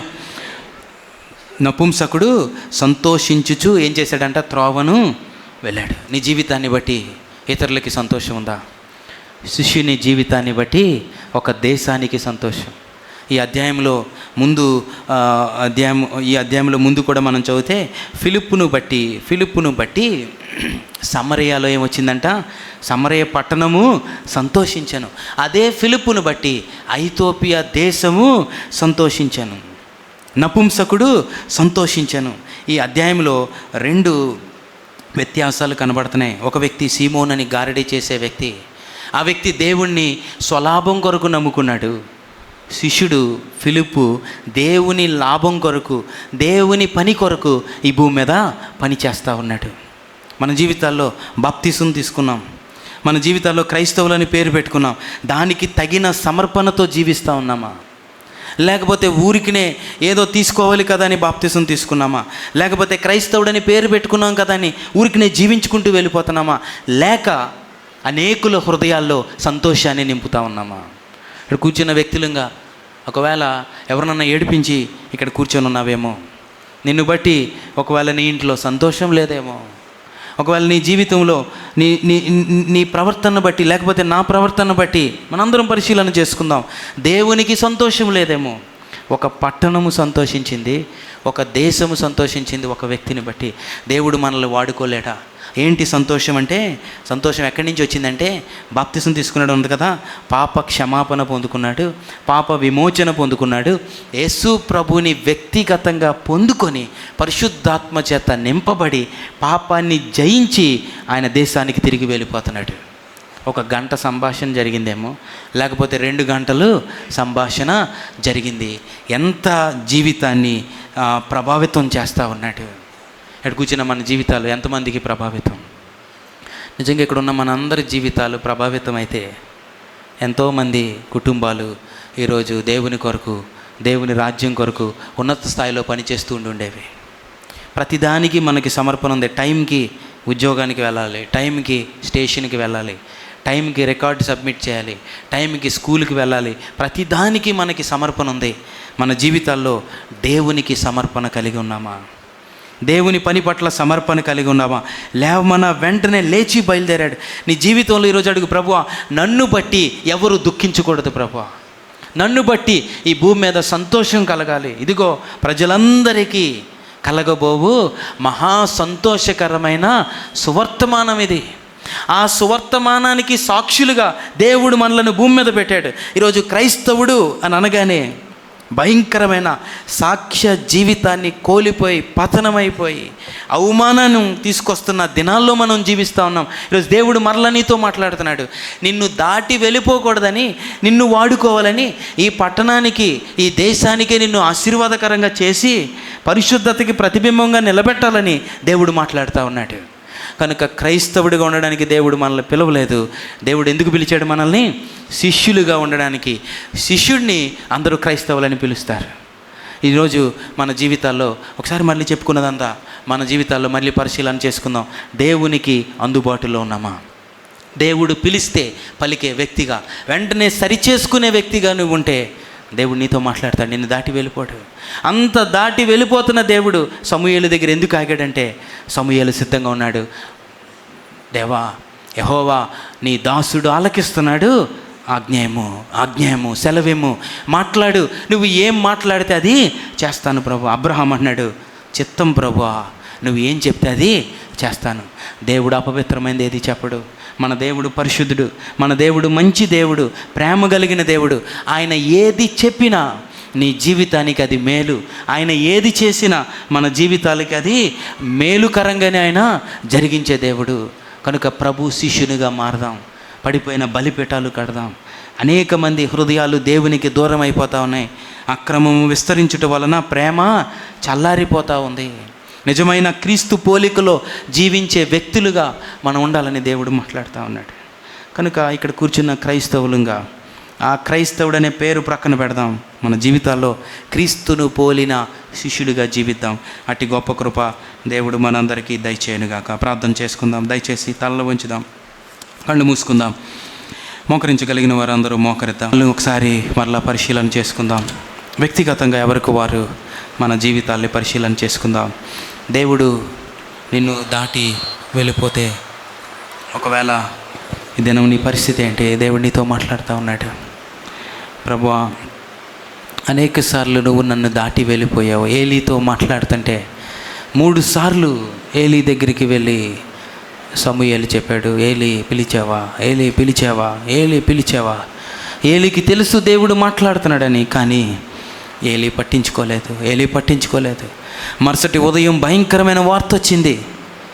ఆ వార్త ఏంటంటే, ఏలీ నీ జీవితం ఇంతటితో సమాప్తం అయిపోయింది. 90 ఏళ్ళు వయసున్న వ్యక్తికి 3 సంవత్సరాల వ్యక్తి బోధిస్తూ ఉన్నాడు. ఎంత అవమానము, ఎంత బాధ, ఎంత వేదన ఈ పరిస్థితి. ఎన్నిసార్లు దేవుడు నిన్ను దాటి వెళ్ళిపోయాడు. దయచేసి ప్రార్థన చేయండి ఈరోజు. ప్రభువా, నన్ను దాటి వెళ్ళిపోతా. ఎంతమందిని దాటి వెళ్ళిపోతూ ఉన్నాడు. ఈ వారం ఎన్నిసార్లు నీతో మాట్లాడదామని వస్తే నువ్వు అవసరం లేదు ప్రభు అని పంపించేశావు. ఎన్నిసార్లు నీతో మాట్లాడడానికి వస్తే మంచం మీద పడుకొని ఏదో చూడకూడదు చూస్తూ ఉన్నావు. ఎన్నిసార్లు మాట్లాడడానికి వచ్చినప్పుడు ఏమీ పర్వాలేదు, రేపు పొద్దున్న మాట్లాడతాను, రాత్రికి మాట్లాడతానని దేవునికి అనుమతి ఇవ్వకుండా ఈరోజు ఇక్కడ ప్రార్థన చేస్తూ ఉన్నాం. ప్రార్థన చేయండి. యవనస్తులు అందరూ పైకి మోకరించి యవనస్తులు పైకి మోకరించాలి. దయచేసి వినయముతో, విధేయతతో దేవుని ముందు అడుగుదాం. ప్రతి ఒక్కరూ మాట్లాడండి దేవునితోటి. ప్రభువా, ఈ మాట అడగండి, నన్ను దాటి వెళ్ళిపోకు. దేవుడు ఒక ప్రశ్న అడుగుతూ ఉన్నాడు. ఎవరిని పంపుదును? ఎవరు నా కొరకు సాక్షిగా ఉంటారు? స్కూల్స్లో ఎవరు నా కొరకు ఉద్యోగాల్లో సాక్షిగా ఉంటారు? ఎవరు నా కొరకు, నా రాజ్యము కొరకు, పరిశుద్ధత కొరకు ప్రతిబింబాలుగా నిలబడతారు? యెషయా అంటున్నాడు, ప్రభువా నేనున్నాను. చెప్తావు నువ్వు కూడా. దేవునికి చేయెత్తి చెప్పు, ప్రభువా నేనున్నాను, ప్రభువా నన్ను చూడు, ప్రభువా ఈరోజు. ప్రభువా నన్ను దాటి వెళ్ళిపోద్దు ప్రభువా. ప్రార్థన చేయండి దయచేసి. ప్రతి ఒక్కరు అడగండి, ప్రభువా నన్ను దాటి వెళ్ళిపోద్దు ప్రభువా, నన్ను దాటి వెళ్ళిపోద్దు ప్రభువా, నన్ను దాటి వెళ్ళిపోద్దు ప్రభువా, నాతో మాట్లాడు ప్రభువా. 3 సంవత్సరాల వయసు సమూయేలుతో దేవుడు మాట్లాడుతున్నాడు. నీతో ఎందుకు మాట్లాడు? దేవునికి అవసరత. ఈరోజు దేవుని కొరకు జీవించేవారు పట్టణంలో 10 మంది కూడా లేరేమో. దేవుడు నిన్ను చూస్తున్నాడు. దేశంలో ఒక 10 మంది కూడా లేరేమో, ఒక 1000 మంది కూడా శిష్యులుగా లేరేమో. ఇన్ని 600-700 సంఘాలు ఉన్నాయి కాకినాడలో. శిష్యులు ఎంతమంది? క్రైస్తవులు చాలామంది ఉన్నారు, లక్షల్లో ఉండొచ్చు. శిష్యులు ఎంతమంది? ఈరోజు దయచేసి ప్రార్థన చేయి. ప్రభువా నన్ను శిష్యునిగా మార్చుకోవా. లోబడే మనసు నాకు దయచేయ ప్రభువా. అలా లోబడే జీవితాన్ని నాకు దయచేయ ప్రభువా. ఫిలిప్పులాగా చిత్తము ప్రభువా నేనున్నాను. అబ్రహాములాగా ఏదైనా సమర్పిస్తాను ప్రభువా, నేనున్నాను ప్రభువా, చిత్తము ప్రభువా అనే ఆ గొప్ప మాట దేవునితో మనం మాట్లాడగలమా? ఈరోజు ప్రార్థన చేయి. దేవుడు నీ ప్రార్థన ఆలకిస్తూ ఉన్నాడు. యాక్సెసిబిలిటీ, అనుమతి ఇచ్చావా దేవునికి? దేవుడు మాట్లాడుతున్నాడు. ఒకవేళ ఇంకా ఎవరైనా అనుమతి ఇవ్వలేదేమో, ఇంకా ఎవరు మాట్లాడలేదేమో, ఇంకా ఊరికినే కూర్చొని ఉన్నావేమో, ఈరోజు అది ప్రక్కన పెట్టి ఈరోజు ఒక్కసారి మాట్లాడు దేవునితోటి. ప్రభువా నీకు అనుమతిస్తావు. నన్ను దేవుడికి అనుమతి ఇవ్వకపోతే నీ పరిస్థితి ఏంటి? ఆ రోజు పరలోకంలో నోవహు ఓడ తలుపు మూసేశాడు, ఇంకెవరు తెరవలేదు. బుద్ధిగల కన్యకలు లోపలికి వెళ్ళిపోయిన తర్వాత తలుపు మూయబడింది, ఇంకెవరు తెరవలేదు. ఒకరోజు పరలోక ద్వారాలు మూయబడతాయి. ఆ రోజు ఎంతమంది తలుపులు శాశ్వత కాలం కొడతారు? ప్రభువా యేసు తలుపుతి అంటే ఎవరు ఆ రోజు నీ స్వరాన్ని వినరు. ఈరోజే మిక్కిలి అనుకూల సమయము, నేడే రక్షణ దినము, నేడే మిక్కిలి అనుకూలమైన సమయము. నేడు అను రోజు ఉండగానే ప్రభు తడుతున్నాడు ఎవరో హృదయం. ఇక్కడ దేవుడు ఎవరితోనో మాట్లాడుతున్నాడు. నీ జీవితంలో దేవుడికి స్థలం లేదు, నీ జీవితంలో దేవుడికి చాలా అడ్డులు ఉన్నాయి. ఈరోజు చెప్పు, ప్రభువా నేను అనుమతిస్తున్నాను. నా జీవితంలో ఫిలిప్పుతో చక్కగా మాట్లాడుతున్నాడు దేవుడు. ఫిలిప్పు పరిగెట్టు, ఒక్కరోజైనా దేవుడిని అనుమతించో. ఎప్పుడో 1 సంవత్సరం క్రితం అనుమతించేవేమో, మరలా సంవత్సరం తర్వాత దేవుడు మాట్లాడుతున్నాడు నీతోటి. ఇప్పుడు ఎంతకాలము తడుతున్నాను, నువ్వు తెరవలేదని మరలా అడుగుతున్నాడు నిన్ను. ప్రభువా దయచేసి నా హృదయంలోనికి రా ప్రభువా. అడుగుదాం ప్రభువా, నేను ఆదివారం కాదు ప్రభువా, ప్రతిరోజు నీ మాట వినే ఆ మనసు నాకు దయచేయి ప్రభువా. స్కూల్లో నీ మాట వినడానికి ప్రభువా, నువ్వు లేవమంటే లేవడానికి ప్రభువా. తండ్రి, నా క్లాసులో ప్రభువా, నా ఉద్యోగంలో ప్రభువా, నేను పని చేస్తున్న చోట, నేను ఎక్కడున్నా దేవా నీ స్వరానికి లోబడే మనసు దయచే ప్రభువా. ఆ సెన్సిటివిటీ నాకు దయచే ప్రభువా. దేవుడు మాట్లాడుతున్నాడు, పరిగెట్టాలి, ఏ పని చేస్తున్నా విడిచిపెట్టాలి, దేవునికి విధేయత చూపించాలి. సమూయేలు పడుకున్నాడు, లేపగానే లేస్తున్నాడు ప్రభువా. తండ్రి, అలాంటి విధేయత నాకు దయచేవా. దేవుడు ఎన్నోసార్లు మాట్లాడాడేమో నీతో, ఎందుకు ఇక్కడ కూర్చున్నావు, ఈ స్నేహం వద్దు, ఇలాంటి మాటలు వద్దు అని చెప్పినా కూడా అక్కడే కూర్చొని ఉన్నావేమో. ఈరోజు చెప్పు, అవును ప్రభువా, నన్ను క్షమించు ప్రభువా, దయచేసి నన్ను విడిపించు, నన్ను దయచేసి ప్రభువా నా హృదయంలోనికి వచ్చి నా జీవితాన్ని మార్చు. అడుగు దేవుని, ప్రభువా నీ అధికారము నాకు దయచేయి. నేను లోకాన్ని చూసినప్పుడు ఆకర్షింపబడకుండా సహాయం చేయ ప్రభువా. శిష్యుడు ఆకర్షింపబడ్డు, శిష్యుడు దేని పడితే దాని వెనకాల కొట్టుకొని వెళ్ళిపోడు. నువ్వు చదువుతుంది నీకు అర్థమైందని అడిగాడు. ప్రభువా, ఏ పని మీద నన్ను పంపించావో ఆ పని చేయడానికి సహాయం చేయండి. నిన్ను దేవుడు మంచి ఉద్యోగంలో పెడితే ఆ ఉద్యోగం నమ్మకంగా చేయాలని దేవుడు మాట్లాడుతూ ఉన్నాడు. ఆ ఉద్యోగంలో సమయానికి వెళ్ళాలని మాట్లాడుతూ ఉన్నాడు. ఏ పని మీద నిన్ను పంపించాడు, చదువుకోవడానికి పంపించాడు దేవుడు, చదువుకో అంతే. అనవసరమైనవేమీ వద్దు జీవితంలో, అనవసరమైన అడ్డ మార్గముల్లో మనం వెళ్ళకూడదని దేవుడు మాట్లాడుతున్నాడు. సమర్పణ, డెడికేషన్. దేవుడు నీ జీవితంలో ఎంతోమందికి లేని అవకాశం ఇచ్చాడు, చదువుకునే భాగ్యాన్ని ఇచ్చాడు. ఎంతోమంది చదువుకోవాలనుకుంటే చదువుకోలేకపోతున్నారు. ఈరోజు దేవుడు నీతో మాట్లాడుతున్నాడు, చదువుకోవడానికి వెళ్తే చదువుకో, తల్లిదండ్రులకు లోబడు, ఇంటికి రా, దేవుని వాక్యాన్ని చదువుకో, మరలా సాక్షిగా జీవించు. అనవసరమైన మార్గాలకు వెళ్తున్నావేమో, ఈరోజు దేవుడు నీతో మాట్లాడుతున్నాడు. ప్రార్థన చేద్దాం ప్రతి ఒక్కరు. ముఖ్యంగా స్కూల్స్కి, కాలేజెస్కి వెళ్తున్న పిల్లలు ప్రార్థన చేయండి. ప్రభువా, నేను చదువుకుంటాను అంతే ప్రభువా, అనవసరమైన దేనిలోని పడిపోకుండా ప్రభువా, అనవసరమైన చూడకుండా, వినకుండా, మాట్లాడకుండా ప్రార్థన చేయండి. యవనస్తులు దయచేసి ప్రార్థన చేయండి.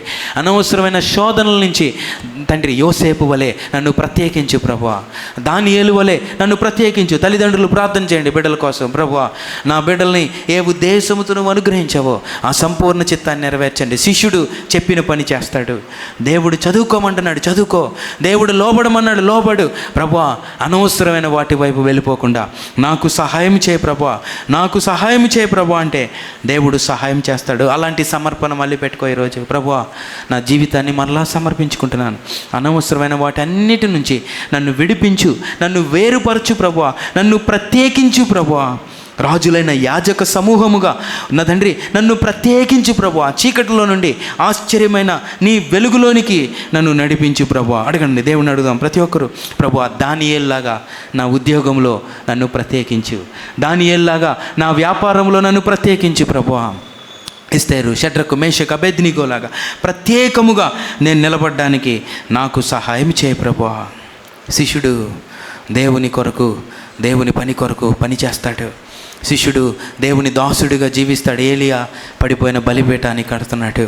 తన డెడికేషన్, తన సమర్పణ ఏంటంటే కరిమేలు పర్వతం మీద మళ్ళా బలిపీఠం కట్టబడాలి. ఈరోజు ప్రార్థన బలిపీఠం, పడగొట్టిన బలిపీఠాన్ని కట్టు. ఏదో అడ్డు వచ్చింది కదా, దాన్ని పడగొట్టి ఈరోజు మళ్ళా బలిపీఠాన్ని కట్టు. ప్రభువా, నిజమే నా ప్రార్థన జీవితాన్ని కోల్పోయాను ప్రభువా, ఏకాంత ప్రార్థన కోల్పోయాను. నువ్వు నన్ను సరిచేసే సమయము, క్వైట్ టైం ప్రక్కన పెట్టేశాను, ఏకాంతంగా నీతో గడపడం ప్రక్కన పెట్టేశాను ప్రభువా. తండ్రి దయచేసి తండ్రి ఈరోజు మరలా దయచేసి సమర్పించుకుందాం ప్రభువా. నా హృదయంలో పడిపోయిన బలిపీఠాన్ని కడుతున్నాను ప్రభువా. తండ్రి, ప్రార్థన అనే బలిపీఠము, వాక్య ధ్యానము ప్రభువా నేను మర్చిపోకుండా సహాయం చేయి. ఒక్కసారే కలిశాడు, సాక్షిగా జీవించాడు, దేవుడు చెప్పింది చెప్పాడు, ఒక ఆత్మని రక్షించాడు. ఎంతమందిని కలుస్తున్నాము ప్రతిరోజు ఆలోచించు. ఈ పాటికి కొన్ని వేల మందిని కలిశావు. ఎంతమందికి శిష్యుడిగా సాక్ష్యం ఇచ్చావు? లేకపోతే అడుగు దేవుని, ప్రభువా క్షమించు తండ్రి, నేను నా జీవితంలో 27 సంవత్సరాలు ఎంతోమందికి సాక్ష్యం ఇవ్వకుండా నా జీవితాన్ని వ్యర్థపరిచాను ప్రభువా, నన్ను క్షమించు. అడుగు దేవుడిని, అడుగు. ఎంతమందిని కలిసావు ఈ వారం? ఎంతమంది ముందు సాక్షిగా జీవించావు? ఎంతమంది నీతో సంభాషణ గంటలు చేశారు? ఎంతమంది 2-3 నిమిషాలు సంభాషణ చేశారు? ఎంతమందికి సాక్ష్య జీవితాన్ని శిష్యుడిగా జీవించావు? ఈరోజు శిష్యుడు యేసు ప్రభు కొరకు జీవిస్తాడు. అందుకే ఆయన ముందు బల నమ్మకమైన మంచి దాసుడా అని అనిపించుకునే, ప్రభు భక్తిలోనికి నన్ను నడిపించు. ఒక్కసారే కలిశాడు, దేశాన్ని ప్రభావితం చేసే శక్తి, సంతోషం చేత నింపి పంపించాడు. నిన్ను బట్టి నీ జీవితంలో ఆనందం లేదేమో, నిన్ను బట్టి కుటుంబంలో ఆనందం లేదేమో, నిన్ను బట్టి ఎవరికి సంతోషం లేదేమో, దయచేసి ప్రార్థన చేయ రోజు, ప్రభువా నన్ను బట్టి నా తల్లిదండ్రులు సంతోషించట్లేదు, ప్రభువా నన్ను బట్టి నా కుటుంబం సంతోషించట్లేదు. అనేకులకు సంతోషాన్ని పంచిపెట్టే వ్యక్తిగా, రక్షణ ఆనందమునిచ్చే వ్యక్తిగా, పరిశుద్ధాత్మ ఆనందాన్ని ఇచ్చే వ్యక్తిగా, పరిశుద్ధాత్మ చేత నన్ను నింపి నడిపించు. పరిశుద్ధడానికి వందనాలు. ఎంతోమందికి లేని ఈ గొప్ప భాగ్యాన్ని, నీ శిష్యునిగా జీవించే భాగ్యాన్ని మాకు ఇచ్చావు. అయితే శిష్యుడు అనే మాటను మేము ప్రక్కన పెట్టి ఏదో క్రైస్తవులుగా జీవిస్తున్నాం. అది మీరు కోరుకోలేదు ప్రభువా. పేరుకి ఏదో నీ పేరు పెట్టుకొని మేము జీవించాలని కోరుకోలేదు. నీ దేవుడైన యెహోవా నామమును వ్యర్థముగా ఉచ్చరించొద్దన్నావు. నీ నామం పరిశుద్ధపరచబడునుగాక అన్నావు ప్రభువా. మా దీన జీవితాల ద్వారా, మా బలహీనమైన జీవితాల ద్వారా నీ నామం పరిశుద్ధపరచబడునుగాక ప్రభువా. ఈరోజు ఈ దినం మొదలుకొని మా జీవితాంతము నీ నామం పరిశుద్ధపరచబడునుగాక, నీ రాజ్యము వచ్చునుగాక ప్రభువా. నీకు అందుబాటులో మేమందరం ఉండడానికి సహాయం చేయండి ప్రభువా. నువ్వు మమ్మల్ని దాటి వెళ్ళిపోయే ఈ బలహీనతలన్నిటి నుంచి మమ్మల్ని విడిపించండి. మా చేయి పట్టుకోండి ఈరోజు ప్రభువా. విధేయత, కొనసాగించే విధేయత, భయముతో వణుకుతో రక్షణ కొనసాగించడానికి ఒకప్పుడు నడిచాము, ఈరోజు పరిగెత్తడానికి. పౌలు మంచి పోరాటం పోరాడి తిని నా పరుగు కడముట్టించి తిని అన్నాడు. నీ కొరకు పరుగులు పెట్టడానికి సహాయం చేయండి. ప్రార్థన కొరకు పరుగులు, వాక్య ధ్యానము కొరకు పరుగులు, పరిశుద్ధత కొరకు పరుగులు, వాక్యాన్ని ప్రకటించుటకు పరుగులు, సాక్ష్య జీవితం కొరకు పరుగులు, క్రీస్తు యేసు యొక్క మంచి సైనికుని వలె సైతాను రాజ్యాన్ని కోల్చడానికి పరుగులు పెట్టడానికి సహాయం చేయండి ప్రభువా. ఇక్కడ ఉన్న ప్రతి ఒక్కరిని నీ శిష్యునిగా మీరు మార్చుకోండి ప్రభువా. నీ శిష్యునికి ఉండవలసిన లక్షణాలు మాట్లాడారు, ఆ లక్షణాల్లోనికి మమ్మల్ని నడిపించండి. సమర్పణ దయచేయండి. ఇది మేము ఎంతోమంది మనల జీవితాలు సమర్పించుకుంటున్నారు ప్రభువా. మా జీవితాలు పరిపూర్ణంగా సజీవ యాగముగా మీకు సమర్పించుకోవడానికి, మమ్ములను ఎవరు కలిసినా రక్షణ ఆనందాన్ని చూడడానికి సహాయం చేయండి. శాశ్వత లోకాన్ని, శాశ్వత రాజ్యాన్ని, శాశ్వత ఆనందాన్ని చూసే మా మా మా హృదయాలు నీకు ప్రతిబింబముగా మార్చుకోండి. పరలోక ప్రతినిధులుగా ఈ భూమి మీద మమ్మలను జీవింపచేయండి. మమ్మల్ని చూసిన వారు ఈ భూమి మీద మన యాత్రికులు, పరదేశులము, ఒకరోజు చనిపోతాము, ఒకరోజు దేవుని ఎదుట నిలబడతాము అనే సాక్ష్యాన్ని మేము చెప్తూ ప్రభువా, ఈ భూమి మీద ఉన్న అపవిత్రత, చీకటి, అక్రమము, అన్యాయము ప్రభువా, జారత్వము, వ్యభిచారము, దొంగతనము, మోసాలు, వీటన్నిటి మధ్య జీవవాక్యమును చేత పట్టుకొని నీ కొరకు మండుచు ప్రకాశించుచున్న దీపముల వలె మమ్మలను నిలబెట్టండి. సహాయం చేయండి. మీకు వందనాలు చెల్లిస్తూ నీ శిష్యునిగా మమ్మలను మార్చుకోండి. నిన్ను వెంబడించే వ్యక్తిగా, మతాన్ని కాదు, మందిరాన్ని కాదు, సేవకుని కాదు, నిన్ను వెంబడించే శిష్యునిగా.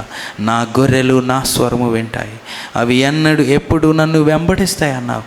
నేను గొర్రెలకు మంచి కాపరిని, యెహోవా నా కాపరి, నాకు లేమి కలుగుదన్నాడు ప్రభువా. అలాంటి శిష్యునిగా మేమందరము జీవించడానికి సహాయం చేయమని ప్రభువా. వాక్యం విన్నాం వెళ్ళిపోవడం కాదు, 30 దంతులుగా, 60 దంతులుగా, 100 దంతులుగా ఫలింపు చేయండి. నేనైతే నిష్ప్రయోజకుడిని ప్రభువా. మీ నామాన్ని మీరు మహింపరచుకోండి ప్రభువా. ఇక్కడి నుంచి రక్షణ కొనసాగించుకునే భయము, వణుకుతో మేము బయలుదేరి వెళ్ళడానికి సహాయం చేయమని నీ ప్రియకుమారుడు, మా ప్రభు, రక్షకుడు, పరిశుద్ధుడైన యేసుక్రీస్తు నామములో 100 దంతులుగా ఫలింపు చేయండి. నేనైతే నిష్ప్రయోజకుడిని ప్రభువా.